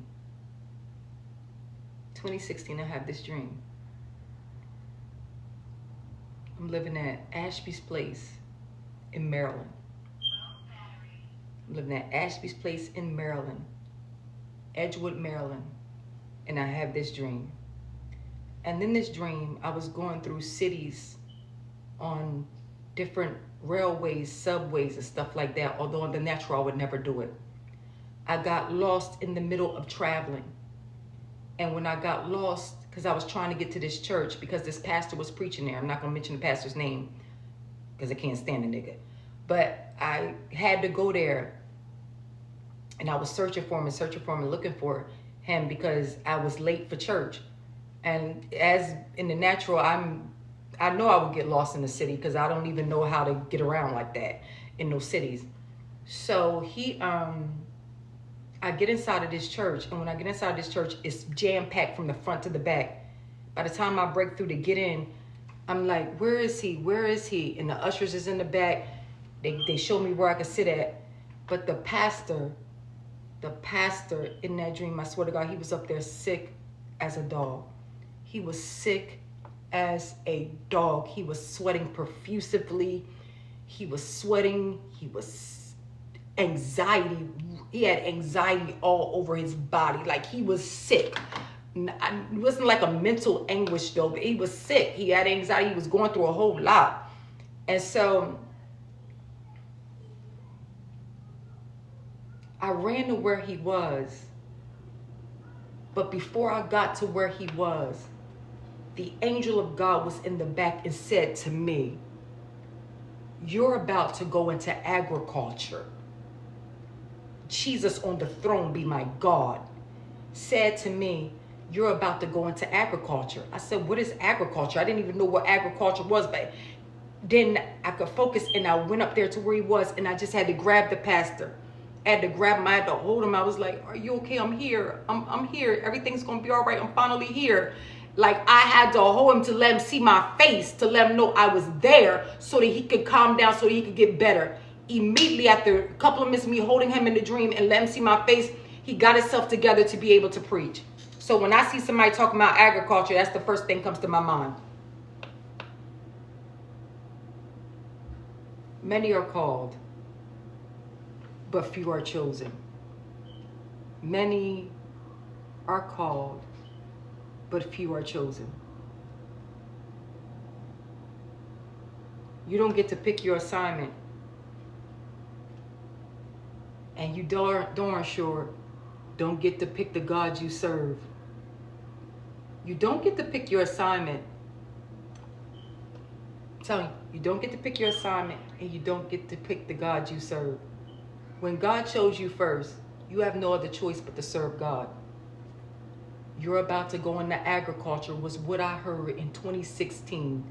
Speaking of and then this man Demetrius, follower of Demeter or Demetri. Now let's see what his middle name is, because I'm doing a full investigation. Hold up, because that's how I do. I'm thorough with my looking into it. You know it's getting real, and I wish that it wasn't getting real like that, but it's getting real like that. They had Cash Patel on the TV the other day, and Cash Patel said, I'm not worrying about these witches, this witchcraft, what they doing out here. See, they found out. And this is what I did not even want the people to know. So I tried to hold it. I tried to hold it back and not even really say anything about the witches and the witchcraft. Because see, it's like okay when they think witchcraft is just fake. Hocus pocus, hocus pocus, hocus pocus, hocus pocus. I saw a witch last night trying to work witchcraft on me. I literally saw a witch last night try to work witchcraft on me. She was walking in a bath, and I saw her. She'll drop where she at. She'll drop where she at. She'll fall by the sword of God where she at. She's walking and laying this stuff down, trying to pray something against me. If I didn't invite you to pray in my room, don't pray in my room. If I didn't invite you to pray, don't pray in my room. Stay out of people's affairs and stay out of people's business when you don't know what you're talking about. You don't even know what's going on. Then I see this, and then I see this, and I see and I see this. I ain't gonna tell y'all what I saw. I see this, I see this. I see these papers. I saw this. Okay. A who? A what? And if I be like Deborah, the prophetess, you don't have nothing to say against me, write against me, speak against me. I sit under the palm tree, which is symbolic to the green hand of God that pours oil and life over my head every single day of the week. And I'm under the shadow of the Almighty God. You ain't got a curse, a spell, a hex, nothing you can decree or declare upon my life, over my head, or the life of my children, or the life of my grandson. I reverse autism off my grandchild. So you know, doggone, I reverse cancer off my daughter, and I annihilated spinal meningitis when I had. So you already know you can't do nothing with the supernatural, baby. Nothing else. He that watcheth over Prophetess Yvette Thompson, he don't slumber, he don't sleep. I'll back that tail up. Back that tail up. Bunch of witches. And then Donald Trump, he just gonna start cussing at people. I ain't never seen the president cuss at people, but when you get tired, but you gotta be careful when you're dealing with certain people. See, you gotta be careful, because see how they made me cuss the other day? See, they made me go off on them, and I had to. See, based on the position you hold, you're not allowed to say certain things and speak certain ways, because they call it uncouth. They call it unsavvy. You don't have enough discipline. They go into all these different sayings about you. You're not conservative enough. You're not sophisticated enough. You're not sophisticated. So your pretense and your full-time job of acting and pretending to be something that you're not is supposed to be what? See, when they found King David, he was ruddy, and the Bible says he was red all over. He was ruddy, dusty. See, so when I come into your office and prophesying like this, don't look at me strange. Ain't nothing wrong with me. And be careful now who you call crazy, because I ain't never been called crazy by somebody who didn't go crazy. You could go chart that and put that in your calculations. Last bishop tried to call me crazy. He went straight up Polos Locos. The hand of God is on my life. No matter what you think about me, no matter what you feel about me. I done seen people try to ridicule me, and next thing I know, and I didn't have to touch them. I don't even have to take time to pray against them, because I don't have time for that. I don't got time for that. And let me get this man's name.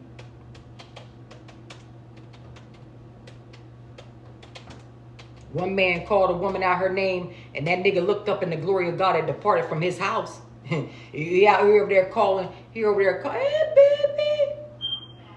Come here, baby. Mom, What, baby? I got sticker on his leg. Okay, come here. Come, mama. Come, mama. Come, mama. You say snack. Okay, come here. Come, mama. Come, mama, baby. Come here. I'll get it. Come on. Come here. Come here, Carrot Top. Come here, baby. Tracy called you Carrot Top. My homeboy Trace called my grandson Carrot Top. Come here, Carrot. I'll give you one. Come here, Carrot Top. You could go 2 meals now. Come here. You know Tracy calls you Carrot Top. Come here, baby. Come here, boo-boo. Come on. Let me show you. Wait, if you don't... Oh, okay. Okay, okay, here. I don't like this. You don't like this one? This one is. I don't like this.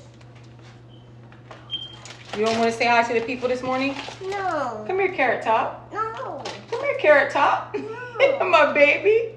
That's my baby. Mommy's fun. Well, this early in the morning, you haven't even had breakfast yet.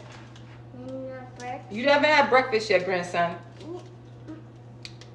Come Mommy here. got it all. Come here, Carrot Top. No. Mom. What? Not Carrot Top. You're a Carrot Top. No. Tracy called you. Trace called him a Carrot Top. You know a Carrot Top? Tell me what God can't do. They tried to come. I already saw little things. See, baby, autism wasn't going to be on my grandson because I prayed. I anointed him with oil. I sat him there and I prayed and I prayed and I prayed. Well, I don't know what nobody's talking about nonverbal. And I pray for every autistic child, every child. I believe total healing and total deliverance. I don't care what they say. I don't care what they look. I don't care what they done put in vaccination. I don't give a darn what they say. If you take the time and you're patient with that child and you love that child. I love mine, baby. I love mine, baby. Baby, shut up. Baby, and if I was 50, I'll crank this thing open and be like, baby, what you want? You want a son or a daughter? Because I promise you, baby, We ain't got to do our artificial insemin nothing. We gonna do our semen. Ain't even gonna be our artificial making love. It's gonna be us. Turn it. Anyway, back to the word of God. I'm sorry, but my grandson is funny. He's my baby. Now I'm trying to get the meaning of this man. Wait, it says something about he got a. Wait, I ain't gonna go. Let me see who his wife is. This is.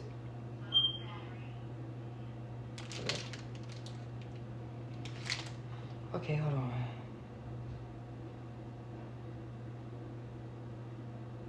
Oh, okay.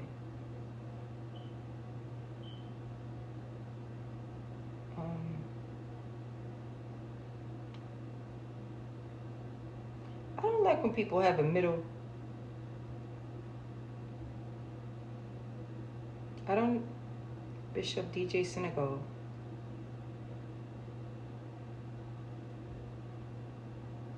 I would love to get his last name, but the 7 spirits of God. Okay, so now let's just skip to Senegal. And let's see about Senegal, as a matter of fact, because my prophetic intelligence serves me well, and it does. Most of the time when I see on these levels, I'm not just seeing for one thing, I'm seeing 3 different things at one time. Oh, divorced. Okay. Michelle, you like him? Michelle?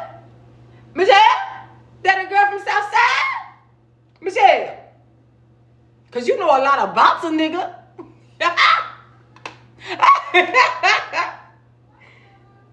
Not you, baby. I'm just laughing, baby. It's fine. Mama's just laughing. I'm only laughing, grandson. I'm only laughing. Senegal is likely a misspelling of Senegal. Oh, or Senegal. The surname Senegal is a variant of the French and African-American name Senegal, mainly found in Don't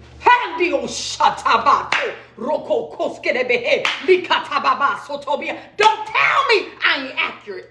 Don't tell me I ain't accurate. See, you gotta be accurate. You gotta be accurate. You gotta be accurate. See, I don't play with prophecy. A lot of these niggas they be knowing they be missing God. I had to be accurate. I just say no. They say New Orleans, but I also hear God say Louisiana.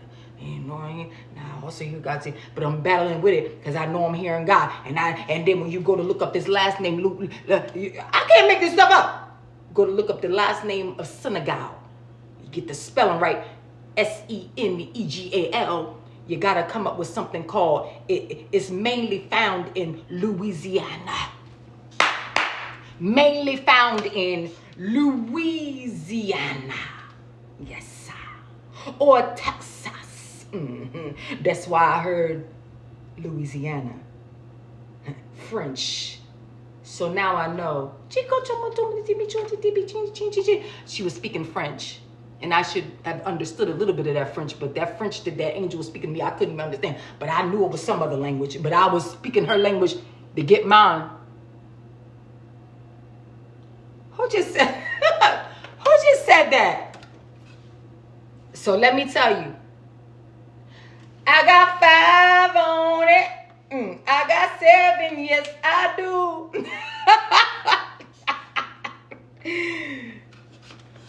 Boom. This ain't the rock. Wait. Sure do. This ain't the rock. You know, I don't know what they be doing. This that big dollar, baby. That big one. Or 7. I told my son Joe this morning. I said, Joe, I was like, what God gave me last night, that was big.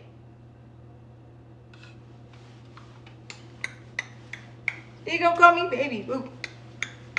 She gonna call me baby boo.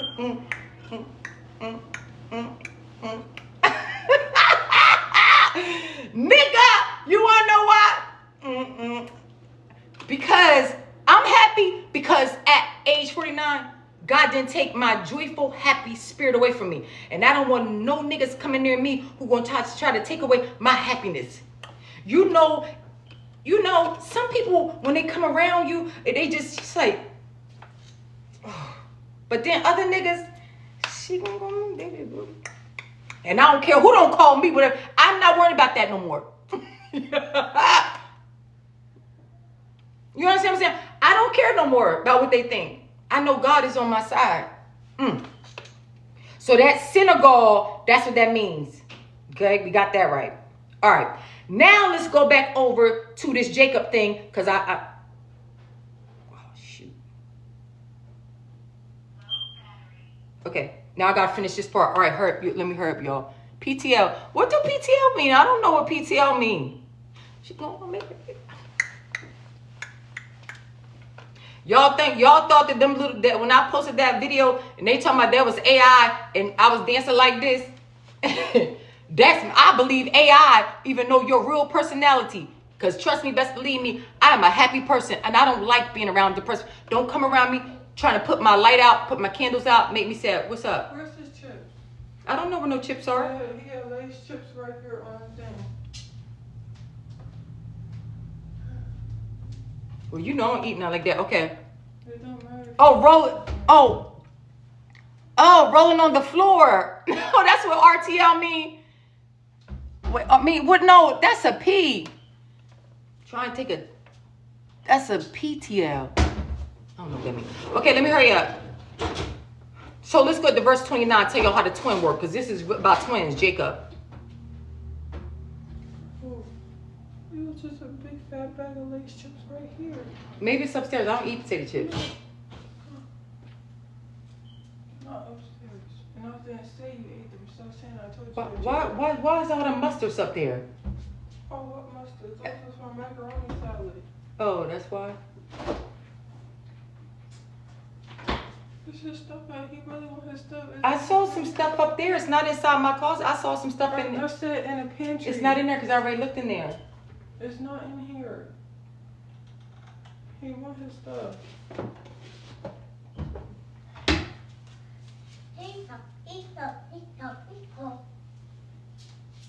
She gonna call me baby. Okay. Jacob said to him in verse 29, Jacob said to him, you know how I have worked for you and how your livestock has fared under my care. The little you had before I came has increased greatly, and the Lord has blessed you wherever I have been. But now, when may I do something for my own household? Do you know what it's like not to have ever been able to do anything for your own household? Because you're so busy working for God and doing everything for God. I had a conversation with my son, Christian, 2 days ago, and it was a little too painful for him to even deal with. So he wanted to get off the phone. He said, I gotta go, Mom. Because I said, son, all these years, you have seen my sacrifice to my God. All these years, you have seen my patience, my waiting, my diligence. You have seen it. He said, yeah. I said, do you remember when I had Joseph? And he said, yeah. I said, when I had Joseph, I had to go in the hospital and give birth to him and leave with him the same day I had him. So I went to the hospital, and almost 6 hours later, I was released with my newborn baby. Because I told my doctor, I said, I can't stay here and just lay in the hospital because I have to get home to my other children. So I can't stay here. If the baby is okay and if I'm okay, please let me go home to my kids. And while I was still open and still bleeding, but I was totally healthy. I didn't have high blood pressures, didn't have sugar diabetes, didn't have AIDS, didn't have none of that other stuff. Nothing's wrong with me. I was totally healthy. The doctor permitted me to go. And I was able to leave and go home. But when I got home, because I didn't have time to heal or just lay down and rest, my feet began to swell up very, very bad. And so I remember I had to leave the baby home with the kids. And I said, y'all wait right here because I got to go around here. Got to go around here to go get my blood pressure checked. Something must be wrong. around there. Nothing was wrong because the store was right, like the next, it was only like 1 minute away, 2 minutes away, Harris Teeter. Nothing was wrong with me. So I called my doctor. I told my doctor, he said, you just have to elevate your feet. Your body is still going through a process of healing because you just had the baby. So you got to heal. Now, I never had that happen to me before. But with Joseph, that was my very first child that I had ever got an epidural with as well. I never got an epidural with no child. But because I knew that with that child, the devil was going to try to kill me in labor and delivery, I told the doctors, I mean, it wasn't even the second contraction. I said, get the anesthesiologist, get him up here. I signed on the clipboard before I even went into pain. I said, give me what I need. I wasn't trying to be brave, bold. And I had that baby with an epidural. And when I tell you that the epidural numbed me so much until I didn't even know when I had to urinate. I didn't know when I had to urinate. I didn't even know when I had to go to the bathroom. Nothing. So a big 10-pound baby was weighing on me down there. And I didn't have a catheter. So my bladder was steady filling and filling up. And I didn't know I had to use the bathroom because I was numb. So by the time they found out whatever, and they gave me something so I could go to the bathroom. Good morning. Good morning, 414. By the time they could give me something, then finally my fluids and stuff would start running. But I believe from that day that happened, I believe that a slight bit of damage was done because it was just, trust me, but the devil was not able to prevail, and I had a safe delivery. But then after I had my baby, he was like so fat and he was blue. When I had my baby Joseph, I had never had a blue baby before. I was like, what is wrong with my baby? Because I never seen a baby that was blue. I didn't know, it just didn't even look like the child was alive. But he was a big fat baby and he was blue because of all of the oxygen or whatever. And I remember when the doctor delivered him, the doctor wasn't wearing any gloves at all. When the doctor delivered my baby Joseph, he was not wearing gloves. He just came in there because he didn't even know the baby was coming that fast. Because I was steady telling him, I don't know if I got to push, but I feel some type of pressure. And the doctor just was like, right there. And then when my baby started coming out, he just delivered him with his bare hands. Of course, they already have your medical charts and stuff like that. They pretty much know if you're clean or if you're dirty. The signs be on the doors and stuff like that. And then the doctor just went over there after he delivered him, started scrubbing up. Because that's the only child I ever had where the doctor himself literally put his hands flesh to flesh with my child. And that was special. And my son Joseph is the only child that I have that has gray hair, and the child is only 15 years old. Gray hair. And I said, son, we're gonna cover this mess up. Because this is not from my genes. I don't know what this came from. And for the longest time he had freckles. And I was like, this is not from my genes. So a brown skinned child with freckles and then the gray hair, I went and got Bijam. I said, baby, we're gonna cover it up. He's like, thank you, mom. Just great, sparks of gray. Don't tell me that the hand of God won't be on your children and that the hand of God and that the anointing won't rest on your children, because it really will. And if you got that supernatural, your children are that supernatural beacon, and specifically what you name them and why you name them. Some people, I don't even know what they name their child like that for. Pay attention. I told y'all when I was on here the other day, I saw this rapper's baby. Baby not even here yet. But the child's name is Carrot. K-A-R-A-T. Carrot. Like in diamond, like in weight of gold. What happened? What happened? Bring mommy. Bring mommy? Yeah, bring it. This is too big. I'll take the mama. Well, it's not too big. Just let me see it.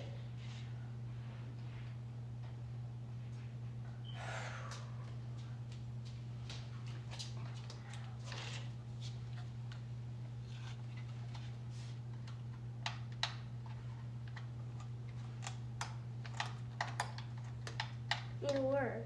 Give it here. Give mama. Get mama's note. I'm sorry. Oh, I hurt. Your back just hurt. It's on the It's working over here. Oh, you need to get a I'm bag. too old for this. Too old for this? I'm too old for this, baby. Why? Because I am. No, I'm gonna fix it. You're gonna get Dad to get. Need to fix the bag. Nia? Yeah. Nia, go. I don't know, baby. Go. You just try to get her to fix it.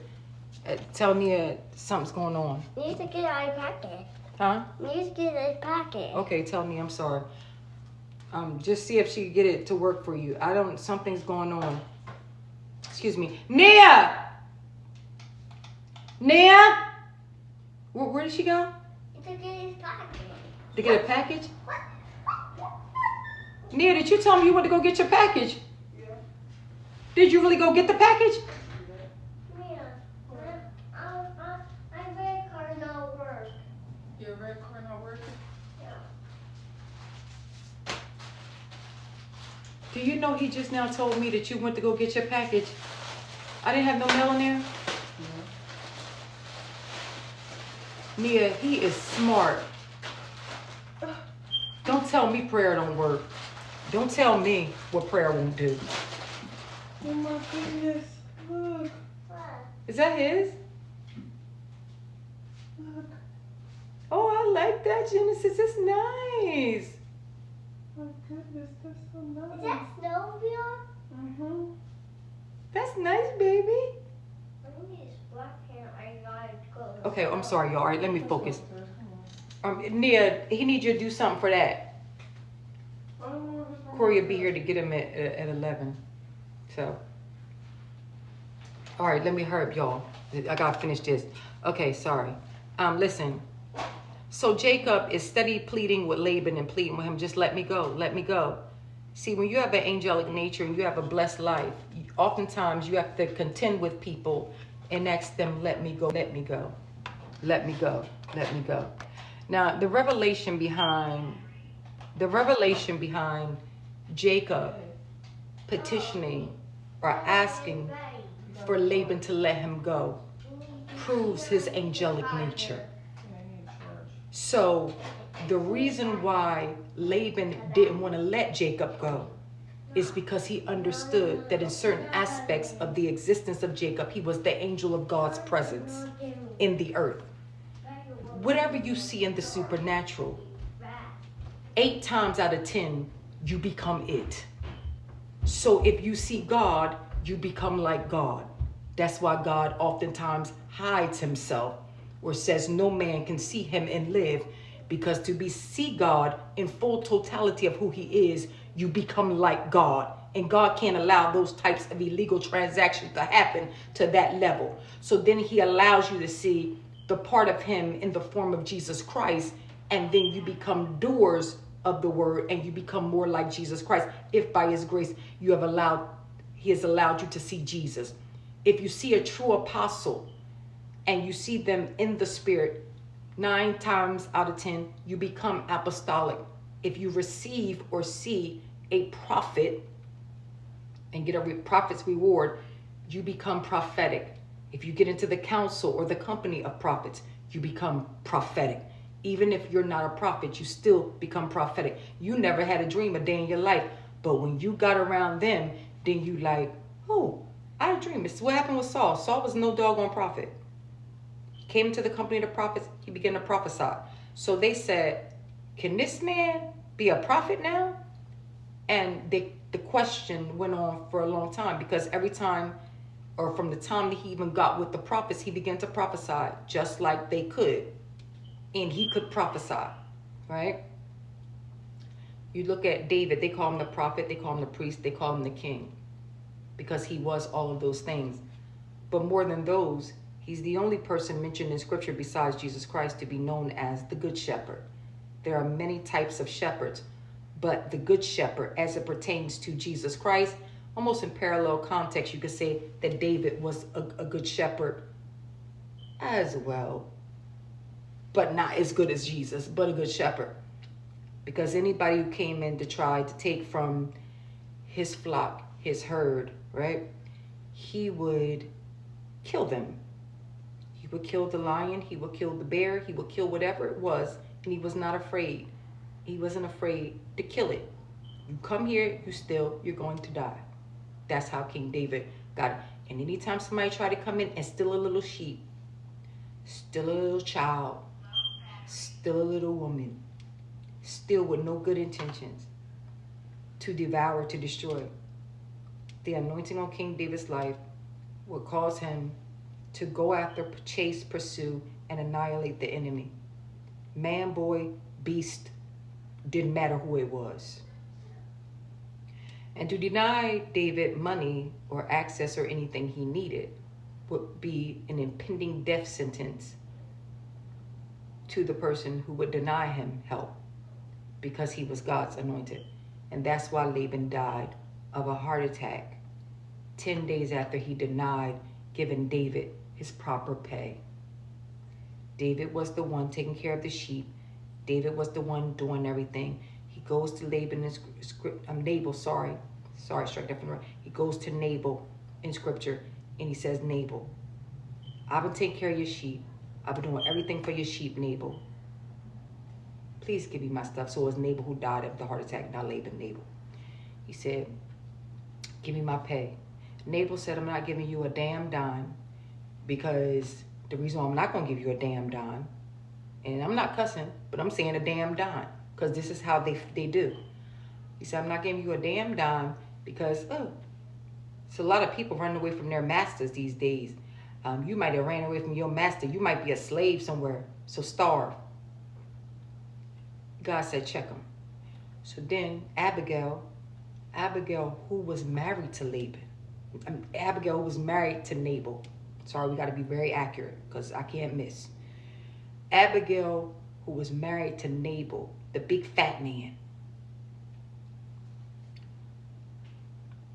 She intercedes for David. She provides for David. In turn, because God is judge and he answered the prayers of the intercessor, basically, he dies, Nabal dies, and David then says, by the way, I think you look good. I think I want to make you one of my wives. Not the only wife, just one of them. Because the nigga had several. And that was one of them. So after the man died, God didn't even leave Abigail uncovered. The reason why God didn't leave Abigail uncovered is because Abigail didn't leave the king uncovered. Because Abigail kept the king from shedding blood. She said, my Lord, why should you do this thing? Don't shed no innocent blood. Because David said, if they don't run, this is what David said. Let me go into my mode.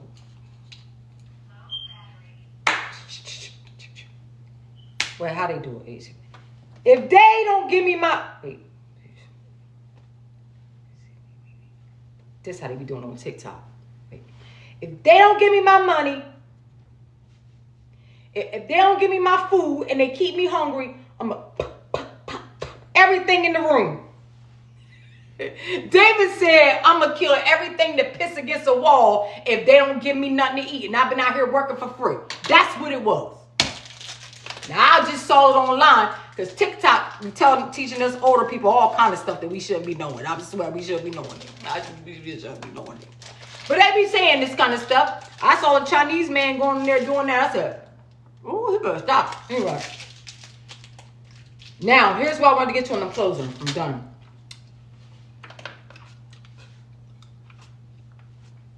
Jacob said to him in verse 29, you know how I've worked for you and how your livestock has fared under my care. The little you had before I came has increased greatly. And the Lord has blessed you wherever I have been.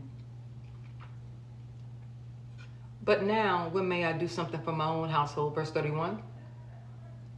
What shall I give you, he asked.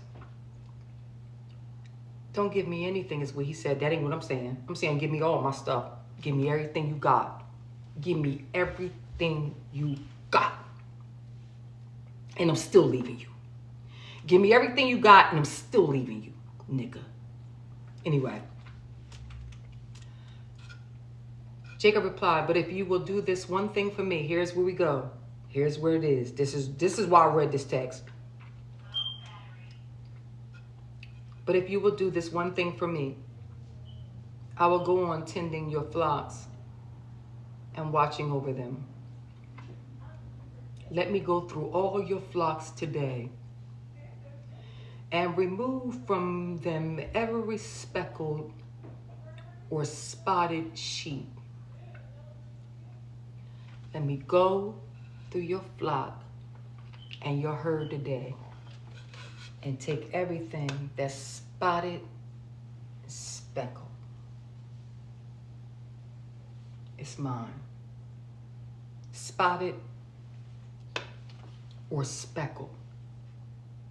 Let me go through all your flocks today and remove from them everything that's black and white. I want everything that's black and white.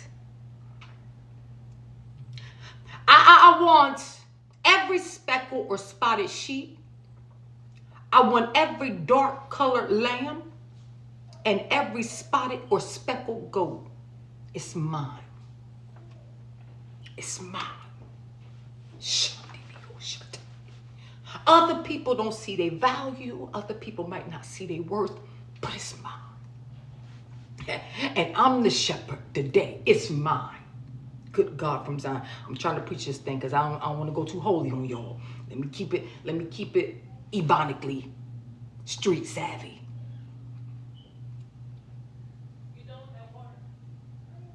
And he says, they will be my wages. So only thing I'm asking you, let me repeat it again. I'm in the word of God. I'm not making this up. He says, let me go through your flock. This ain't trespassing. This ain't trespassing. The Lord goes before me and makes the crooked path straight. I just want to go through it. Take me through there. Take me through there. And give me, let me remove today every speckled or spotted. They got to be speckled. I need to be spotted. Just ask me, have you seen any speckles, any spots lately? I know we got a lot of people in church and they love to preach this message of leprosy. Oh, you got leprosy. You can't go to the church. Oh, they don't want to deal with you. You got leprosy. Nigga, ain't nobody got. Don't confuse my election and selection of God and being chosen by God and being set aside and pulled apart and pulled out of and away from you dunghills as being leprous. Baby, there's a difference. Now, baby, this is spotted and this is speckled. In me, I bear the markings of God. Lord Jesus, hold on. Ooh, so I ain't gonna preach it. I ain't gonna preach it because I'm sitting here in my pajamas. And I'm not gonna preach it.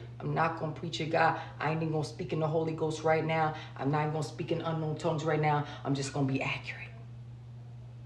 Take me through there. Take me. I want everything that's speckled and spotted. I want every dark colored lamb. You despise what's dark. You didn't want it. Give it to me. Come on, Michelle.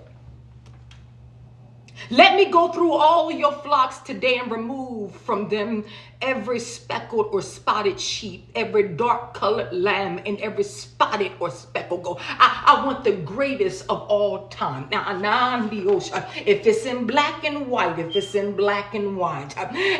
the greatest of all times, if it's the goat, if it knows how to operate from the left side, if it knows how to operate from the west coast, if it knows how to operate on the west side, if it knows about the west, if it can join with the east, I want everything that's black and white, that's spotted, and speckled. I want it. You didn't treat it right. You laughed at it. You said they had melatonin problems. You said this, you said that. But my God said, I see the value in that black and white cow. I see the value in that black and white cow. I see the value in that black and white.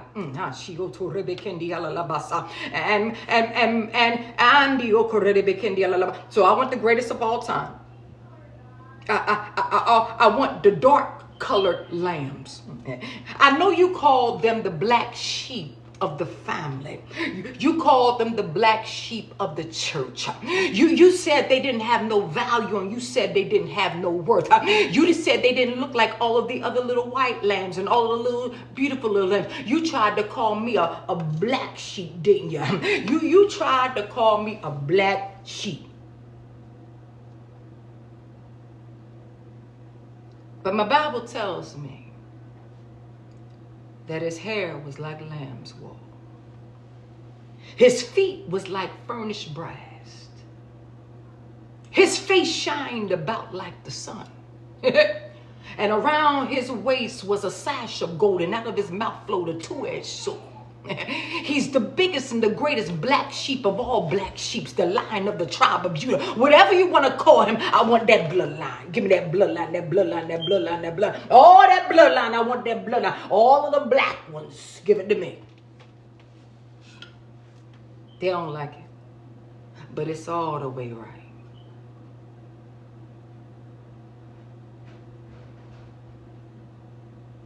They don't like the fact that you don't look like everybody else.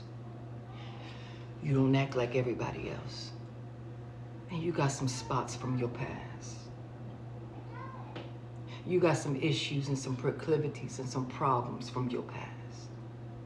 You got some tattoos on you, right? You got tattoos. You got some stains on your reputation that you just can't get rid of.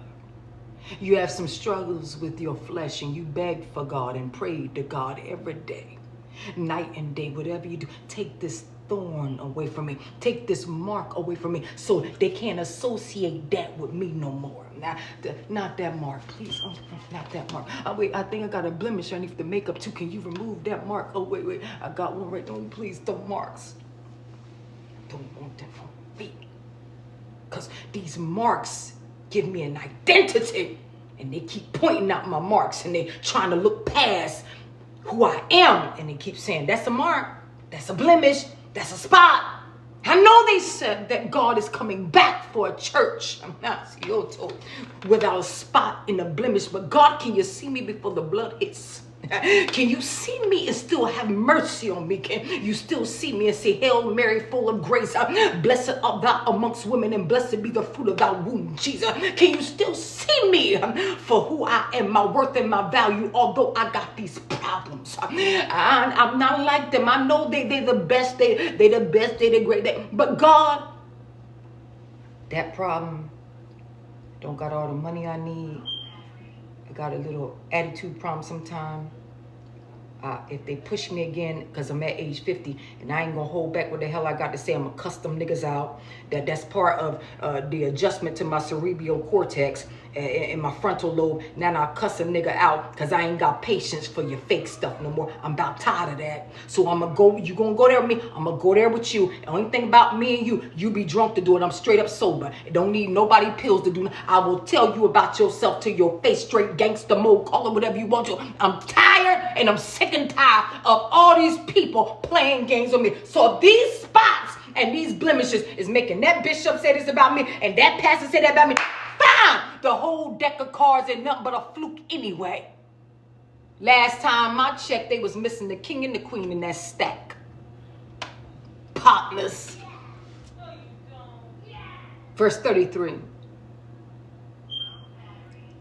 And my honesty will testify for me in the future. My honesty. Help me, Lord, too.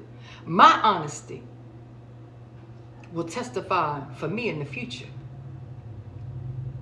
Whenever you check on your wages, you have paid me. Any goat in my possession that is not speckled or spotted, or any lamb that is not dark colored, will be considered stolen.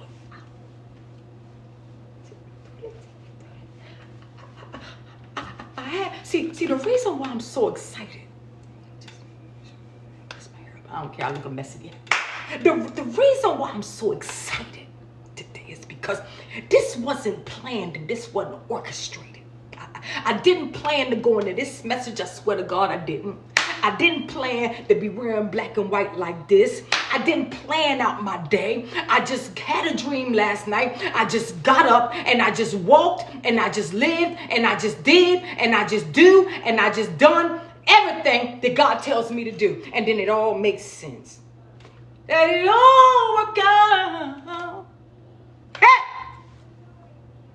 So anything that I see, anything that God sees, although they telling you to be perfect and without a spot, without a blemish, you got to do this, you got to do that. You ain't good enough for this, you ain't good enough for that. Well, I be darned. Who the hell am I good enough for? I done tried to live this life as good as I dog. I mean, my God, if I can't make it in. If they won't let me preach, because they mad because they couldn't have no punani, they making up all kinds of...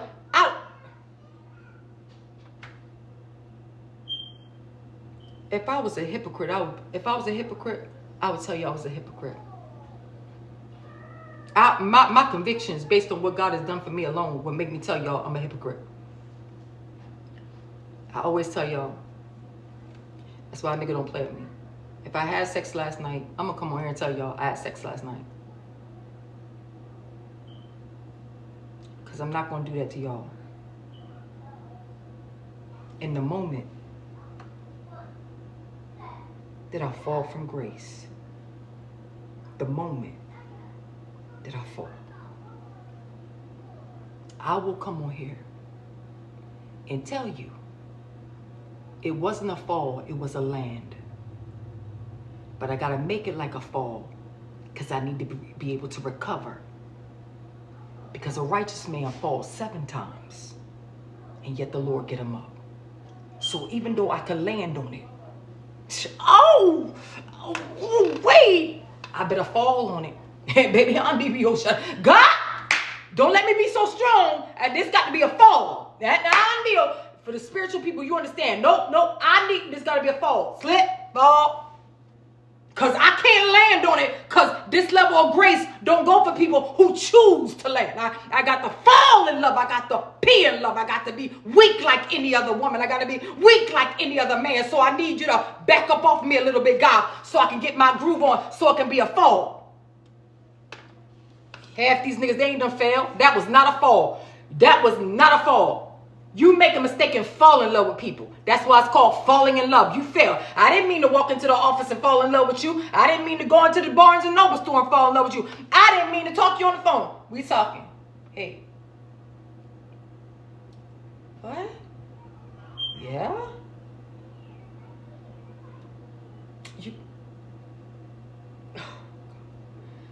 This nigga's on the phone talking about, Lord Jesus. This nigga's on the phone talking about, look. Oh, God. You want to do what? Oh, God. What am I going to do?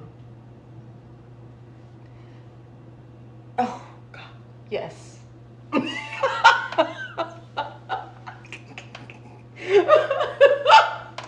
These are fallings. Nigga, how long is it going to take me to recover from this? Well, that'd be about 11 months, 2 days, if he eat it right. I know that's gonna be done right. And how many months is it gonna take for me to recover after I all the way fornicate? Well, that's gonna be about never. Oh, whoa.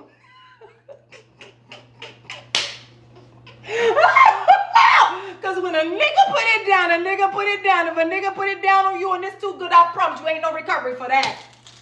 Let a 49-year-old woman tell you. I'm like, God, nigga. Now for the hoes out there.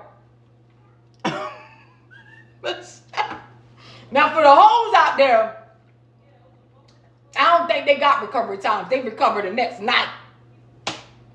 But when you the queen of God, the daughter of the King of Kings and the Lord of Lords, every stroke he take, every stroke, every Please, got the wait. Woo!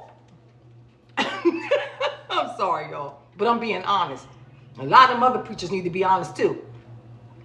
And maybe if they be honest, we get these church affairs right. And we'll stop dealing with these niggas, dealing with them men, and them men dealing with them men. We'll stop having niggas show up inside of the Lenox Mall. I saw the most amazing thing. Oh, Ricky. Wait, what's his name? Larry Reed ain't on here.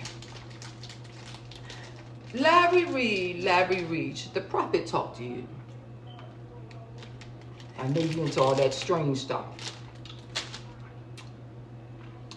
Milky Ways and galaxies and stuff like that. But I'll tell you this, homeboy. He's a bad nigga. Larry Reed. Y'all go, Larry Reed. He's a bad nigga.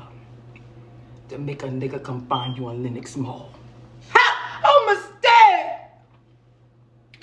What are the odds of us meeting here at the same time? Nah, nigga, because when value walk away, purpose walk away, and when the nigga love you, they gonna find you, they gonna come get you.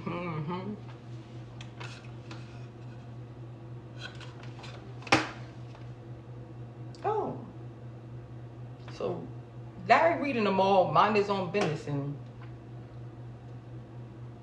here is Bernard Jordan.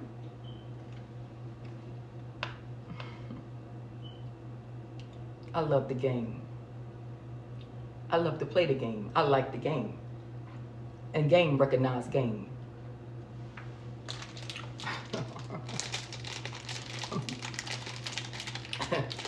But woo-hoo!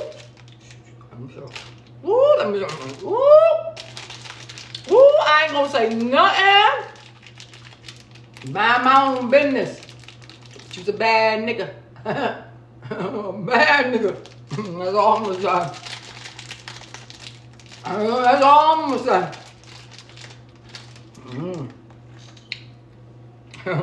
So let me go through there and find everything that's dark, that's speckled, that's spotted.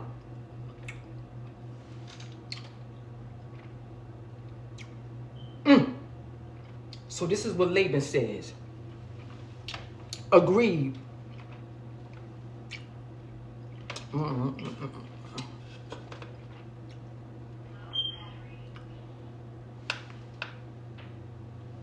And again, read sign language.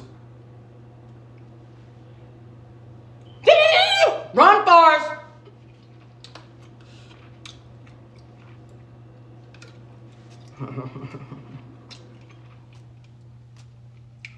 I talk like this because I have no fear and trepidation of anybody because I know who I am in God. Respect, yes.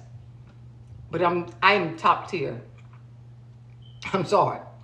When I spread my eagle wings, they fly far above theirs. I'm 7 of 7. When every time God look at the candles in heaven, the candlesticks, he remembers me. Every time God look at the 2 olive branches, he remembers me. Because he got to remember a twin. I know I'm in God's favor. Let me end this. Agreed, said Laban. Let it be as you have said. So that same day, he removed all of the male goats that were streaked or spotted, and all of the speckled or spotted female goats, all that had white on them, and all that had dark colored lambs. He placed them in the care of his sons. And then he put a 3-day journey between himself and Jacob, while Jacob continued to tend the rest of Laban's flocks. Jacob, however, took fresh cut branches. Listen to this. Jacob, however, took fresh cut branches. We're going to cut this thing straight off the bark. I'm going to show you how to make for real, baby. I'm gonna show you how you really make love and how you really get what you want to get. Jacob, however, took a fresh cut branches from poplar, almond, and plane trees and made white stripes on them by peeling the bark and exposing the white inner wood of the branches. Oh my God. Oh my God. I think that she's talking about some type of craft. I think she's talking about something, nigga. Witchcraft has nothing on Godcraft. I say that again. Witchcraft, voodoo craft has nothing on Godcraft. When God get done crafting, he will demolish any witch, any warlock. He is the author and the finisher, the originator. He teacheth my hands how to war. God is the master. He says, I got some for this nigga. Let's start peeling back the barks of the trees. Peel them back. I need this vision in this movie to be right. Stripes on them by peeling the bark and exposing the white inner wood of the branches. I got a book ain't even released yet, The Mandrakes. Jesus, your book is done, book cover is done, flyers done, all of it's done. See, you got to have a revelation. And you don't got a revelation if you can't go live for 15 minutes. I know these people ain't got no revelation because their live streams only be 20 minutes. And you mean to tell me that out of your belly is flowing rivers of living what? Now, a river ain't running through you. You dry. That's why nobody want to eat you, drink you, or taste you, because you dry. Right? If you can't speak fluently, talk, communicate fluently, you can't stand to minister fluently. You can't write. Nothing's flowing from you. So then you got to go over there to the AI people. Tell me what to say. Tell me what to say. No, baby, this is the original AI.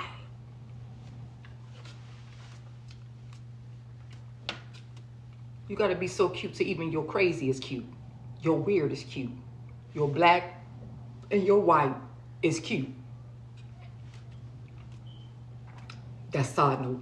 Then he placed the peeled branches in all the watering troughs so that they would be directly in front of the flocks when they came to drink. And when the flocks were in heat and came to drink, they made it in front of the branches. See, the problem is you want to make love to me, but you ain't got the right branch. The problem is a lot of y'all making love and you making love and you making love, but while you making love, you ain't got the right vision. You gotta have a vision. And I'm not talking about no weird, strange stuff. I'm talking about what's in your imagination, what's in your mind when you get in bed with your lover, your significant other. What buildings do you see? What goals, what agenda, what do you see? What are you ascribing to? Where is the source of your love? Do you see him in his soul for who he is? And do you open up to that? Or are you only opening up to a compartment of money? Are you only opening up to this?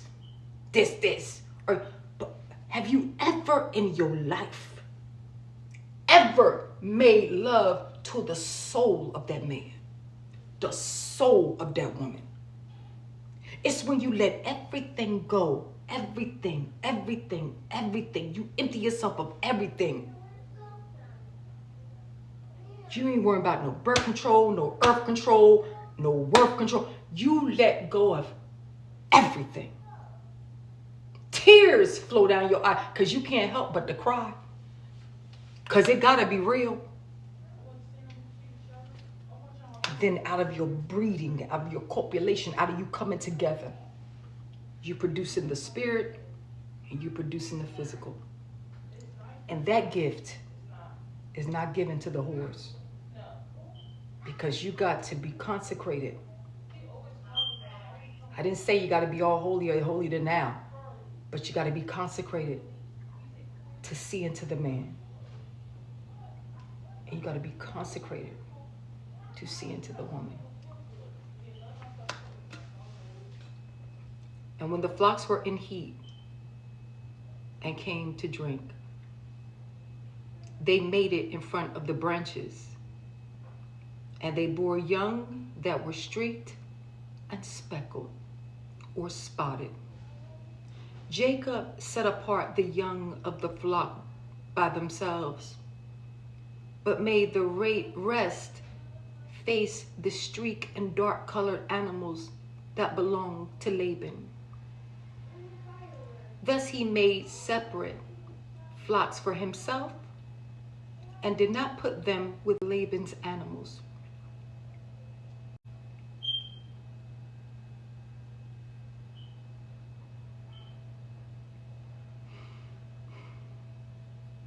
This can't be no mix-up. I don't want to be with that. No. See. Reason why it can't be no mix-up, and you can't be with them, they can't be with you, it can't be no mix-up.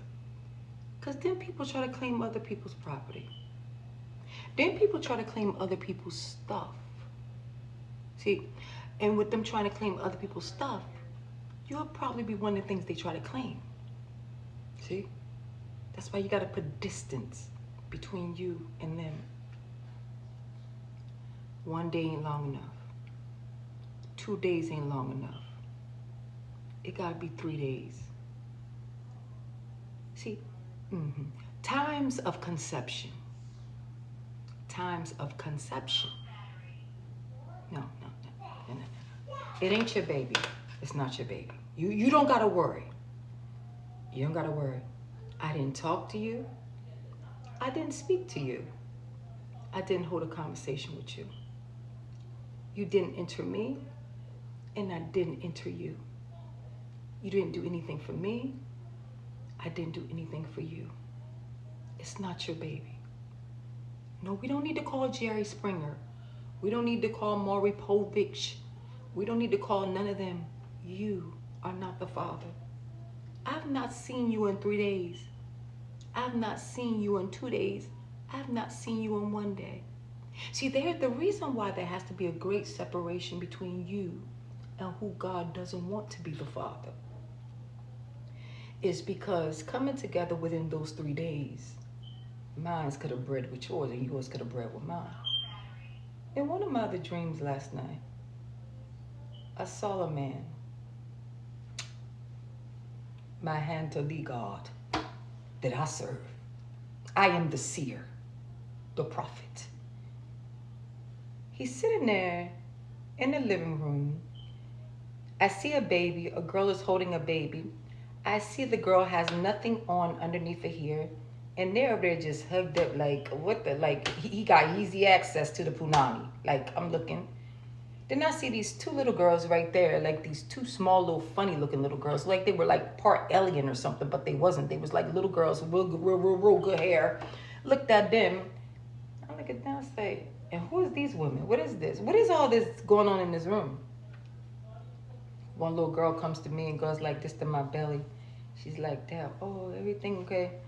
Because I knew I was pregnant in that dream. I just knew I was pregnant. I just knew it.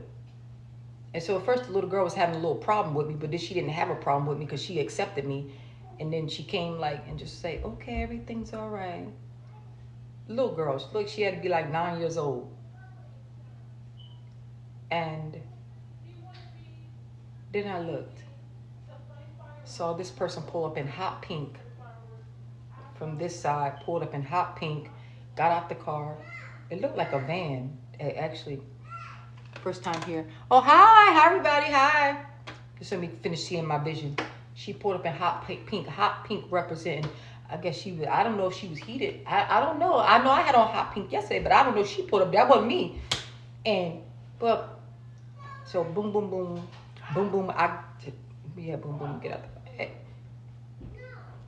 I ain't telling all the details. And then, then that's when I saw that other person. That's all I saw. And then I saw another man in my dream last night. This man, he's a white man. He's a beautiful white man.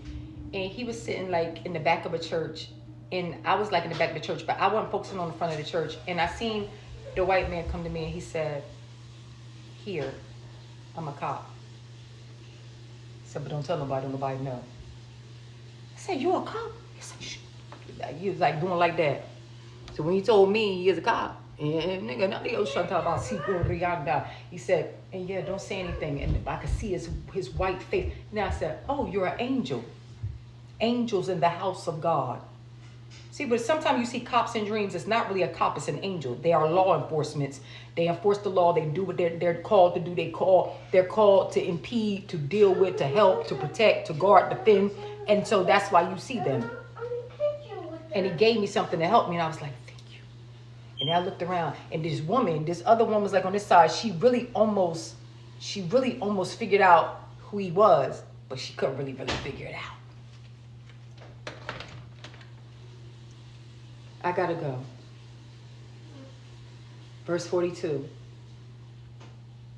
But if the animals were weak, he would not place them there. So the weak animals went to Laban, and the strong ones go to Jacob. In this way, the man grew exceedingly prosperous and came to own large flocks and female and male servants and camels and donkeys. I suggest every millionaire, I know you don't know nothing about it. But why buy the cow if the milk is free? Right? That's one thing to say. I'm not free. I know I'm not free. Can I take you out? Are you free tonight? That's what they say. Are you free tonight? No, I'm not free tonight. I mean, I'm not really free tonight. It's going to cost you something.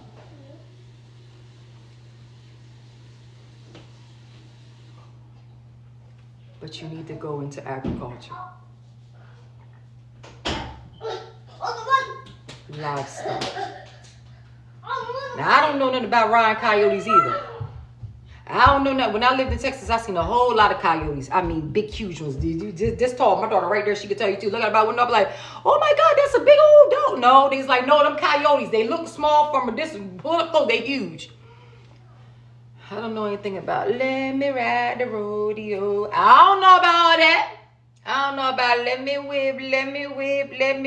But baby, we do a rodeo style, baby.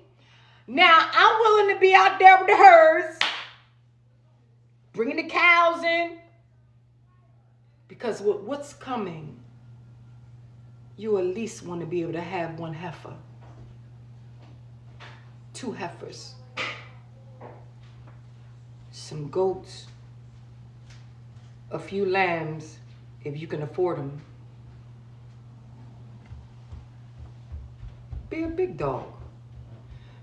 That's how they would do it back in the West. Real big dogs got cattle, they got livestock, they got herds. Hey man, how much that cow going for today? I'm prophesying, hear me. Hey man, how much that one cow going for today?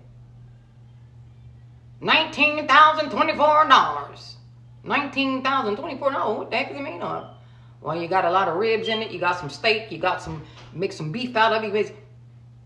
I'll give you $10,000 for it. No, 11.2.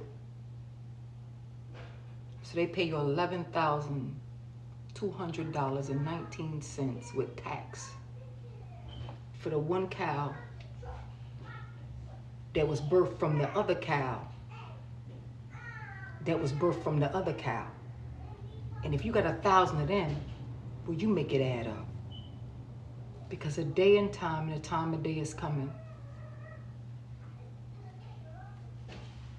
It's coming. So I don't like to prophesying to governments and stuff. I try to stay away from them weird people. They weird to me. They strange to me. And I always know when they be around, because then I be starting to see the old CIA agents and stuff pop up in my stuff. Please, just leave me alone. I just don't want to prophesy. Just leave me alone, man. You freak me out. You and your big this and your big that.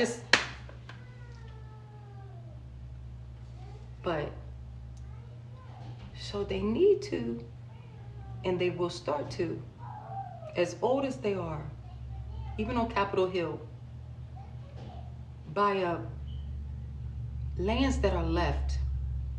See, China own land here, but they got to get it up. They got to get it up. And the way I do business, I don't care if you purchased it or not. I don't care if you purchased it. If I want my land back, I want my land back. I'm like King David. Get up out my land, get up off my property. I don't care how much you pay for. I give you your money back, whatever you pay for. You can have your money back, but give me my land.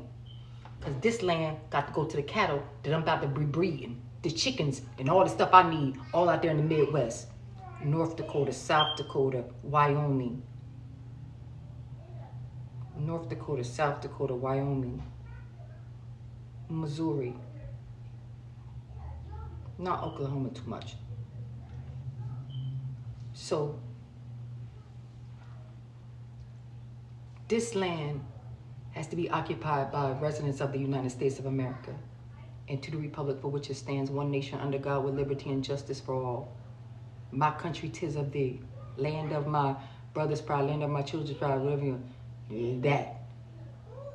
Because America was infiltrated. And when America was infiltrated, this girl just giving it out. This girl just giving it out. You giving it out to Japan, giving it out to China, giving it out. This land is my land. From California to the... Y'all know this. This land was made for you and me. Get your land back. Your ugly Birkin bags ain't working. Because your Birkin bags is ugly. You paid $50,000, $60,000 for a Birkin bag. That shows your level of illiteracy. Literacy. Instead of you acting like you're going to be rich forever. You should have learned like MCM. The rise and stars. The rising and the fall of stars come for them all. Everybody meets the supernova stage. And I just hope when you meet your supernova stage, you got a couple of big old cows running around out there. And in case your car breaks down, you need about 2 horses too. Now see, why would I be speaking like that? Because I can see far into the future. See, when roads and stuff is broke down and they working right, you got some young boys out there, some young boys down there, some pretty black boys down there in Mississippi, Alabama, Louisiana, New Orleans. You got them down there, I don't know, in the far next to the country in Georgia, not nowhere near Atlanta, and they can ride horses. So they ain't got to worry about, they mom, they want to go to the store for their kids. They literally get on their horse and go there and get it up, boy, get it up, boy, get it up, boy. But when you don't have a mindset to survive, the only horse you think about riding is, I'm going to ride this nigga tonight, No, you need to be getting some horseback ride lessons. It ain't easy to ride no horse because I don't rode horses. In fact, when I went to California, I'm going to post a picture there if I can find it. When I went to California in 2016, something like that, 2017, I went and stayed in Orange County because I was going to move to Orange, California. The horse I got, out of all the horses I got, I swear to God, the horse they gave me was speckled. It was speckled. Brown and tan speckled. And I'm not trying to be smart, but I did look at that horse and I said, well, why can't I ride the prettier horse? I mean, I just want to ride the one that looks like really big. Like, ma'am, you can't even handle that, ma'am. Ma'am, you can't handle that one. And the Mexicans out there, the Mexicans, the Latinos, they let you know. The ranches. Because I don't know what you done saw on television. And I don't know what your fairy tales consist of when you see California. California is Mexican. Mexicano, Latino, Mexicano. That's what it is. They run it. That's why the Kardashians is famous there. Because they're Mexican. They're all Mexican. Wherever you want to call them. That's why all them there look like that. And those people are the most kind Mexicans, the most nicest Mexicans and Spanish people that you would ever want to meet. Very nice, very kind.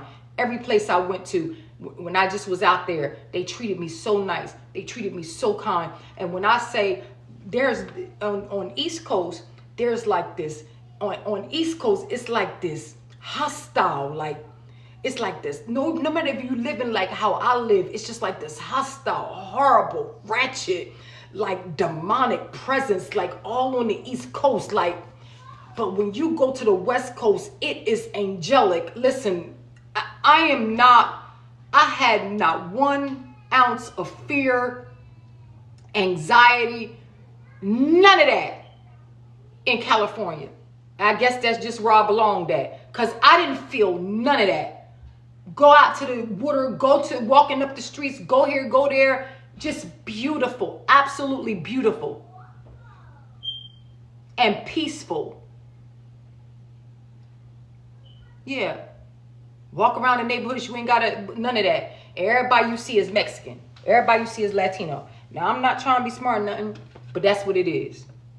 Some states you go to, now, if you want to go, depending on where you want to go to, I guaranteed you, if you only want to see your kind and you're black, if you only want to see your kind, because you don't want to see no other race and no other ethnicity, I, honest to God, go to Georgia. You are not going to see no other ethnicity. I don't even know why the governor of Georgia is white. The governor of Georgia need to go somewhere else, because it's an entire black world. There is, when they say it's the black Mecca, that is exactly what Georgia is. There are no white people there. When I lived there, I had to go all the way to, what was that, Fayetteville?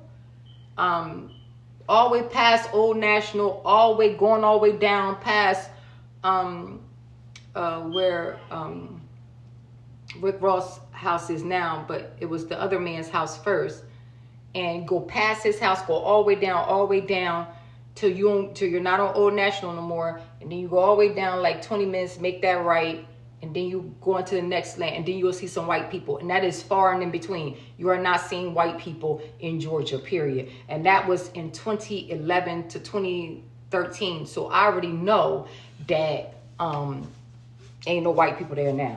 Now, as far as other places is concerned, I don't know. But you got to do your research on places and figure out where you want to go, where you want to live, why you want to live there. All right? Now, I got to go put my spank on. I got to go put on my faja. I got to go put on the waist trainer. Because when I put on my waist trainer, I promise you, it hurts, but I'll be snatched. All my photos don't got to be no edits. You just put the thing on, and I ain't got it on right now. And all this right here, y'all know how it works. It bring all this in, and it's painful, and it hurts, and then your back hurt afterwards. See? Yeah, all that be hurting. But that's how you be snatched. Now, when you get to be my age, you don't feel like doing that. So you just let all of what you ate hang out a little bit right there.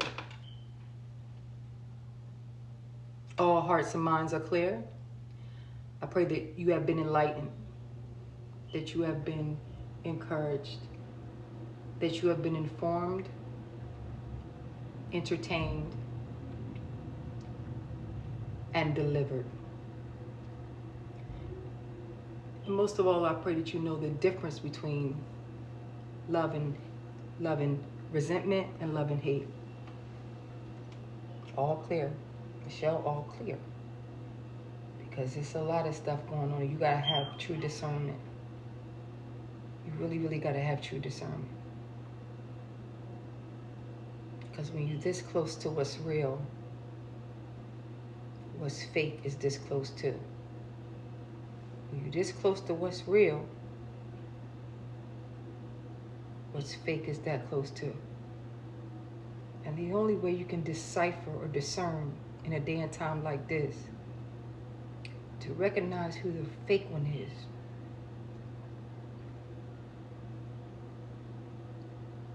gotta look at who they connected to. That's the only way you'll tell. There's no way in the world you can make love to me and shake hands with my enemies. And no matter how bad it hurts your ego or your pride,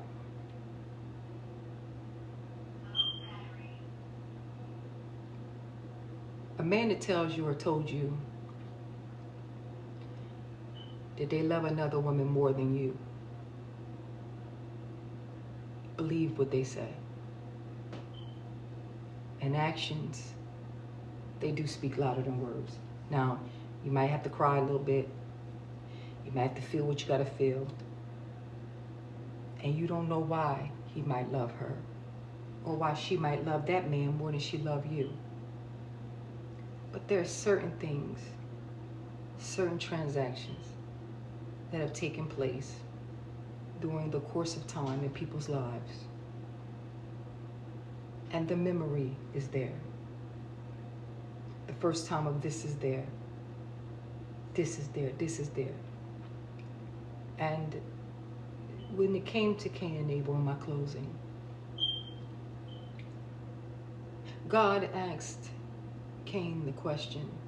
He says, you know, well, what's up? Why are you looking like that? Why are you looking so downcast today?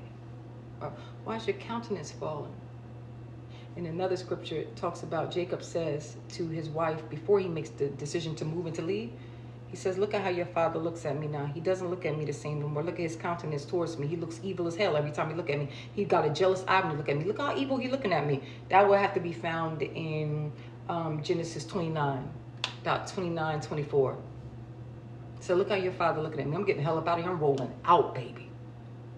People look at you strange. Remember when Saul started looking at David like that? And then people just start looking at you like, looks don't lie. Looks don't lie. They just don't lie. They don't. And the reason why, I gotta say this part, let me interrupt. The reason why God has a little strangeness about you, let me say this. And the reason why you got to be a little different, you're not like everybody else, you're a little weird to everybody else. That's how God coded you. He coded you in that. So that's why you're so weird, like coded in it. So that any person that didn't have true discernment and true vision would look at you like something was wrong with you. And they could never and will never see your worth and value. It's the code of the blood. It's the code of the mark of God. It keeps them guessing about you. Should I? Should I not? Causes them to be unstable like Reuben, the firstborn of Jacob. So although they could have won and they could have got it, they never do. Because the voices on the outside and the voices in their head keep them at bay thinking, something wrong with her. I tell you something wrong with him. Something wrong. There are some men. It got to be God. I look at them like, nah, nigga, you crazy. I'm not messing with you. You messing with you, I'm never getting out. I mean, there's some men. There's some men. There's some men you get. You know how you might go through something. Let me break up with you. And you know, okay, I need time. I need space. Nigga, that ain't no breaking up. It ain't. You can't get away from that. Once you do forever. Because your social media get jacked up. Your live streams go back down to zero. I'm dealing with the help me, God. I'm dealing with the residue of the last nigga. I ain't even never getting no kukalaka to messed up my mess. Nigga, I'm dealing with niggas off of the. There's some men you just don't play with. They don't know how to forget, how to let go, they don't know how to move on. They don't know how to stop fighting. They don't know when they will not stop until you're totally ruined.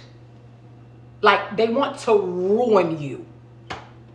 And if you ain't got a God on your side and you get into with something like that, Pharaoh is not your worst enemy. That devil. You can't afford that. You talking about, I don't know what I want. You can't afford to have sex with everybody. Because you might not never get out of it. Nigga, you be up on the chopping block somewhere. I don't play with people when they say, if I can't have you, nobody else will. Okay. That means you ain't got to worry about having me. Because I get a little, if I don't want to deal with you right now and I'm done, I'm done. That's really why I can't play side chick positions. You know, side chick positions. You know, sometimes things happen. Let me hurry get off here. You know, sometimes things happen with side chick positions, you know. It's like, you know, No, where the hell you come from? I didn't make no agreements to be talking to you, liking you, loving you, caring for you. And what I mean, what?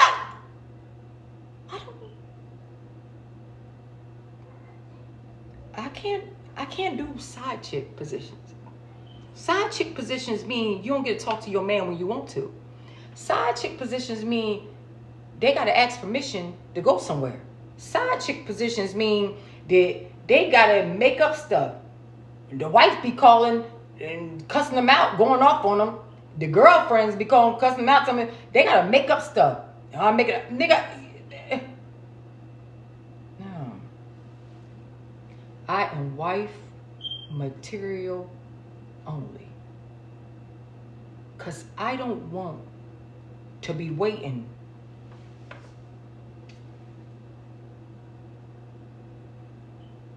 Come on. What? Nigga. I'm looking at this chick. She don't look half as good as me.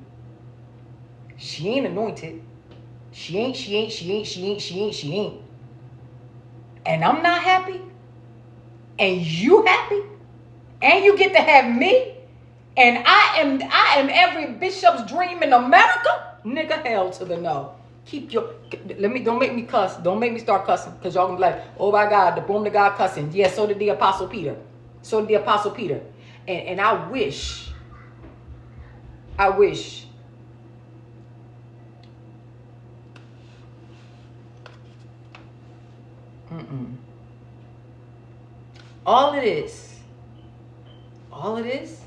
All of me, there's nobody else in the world like me.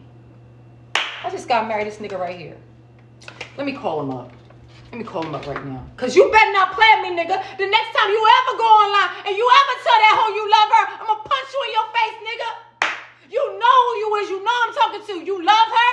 You want to play the Matrix, nigga? I'll bust you in your face, 50. Play like you going to play with me, nigga.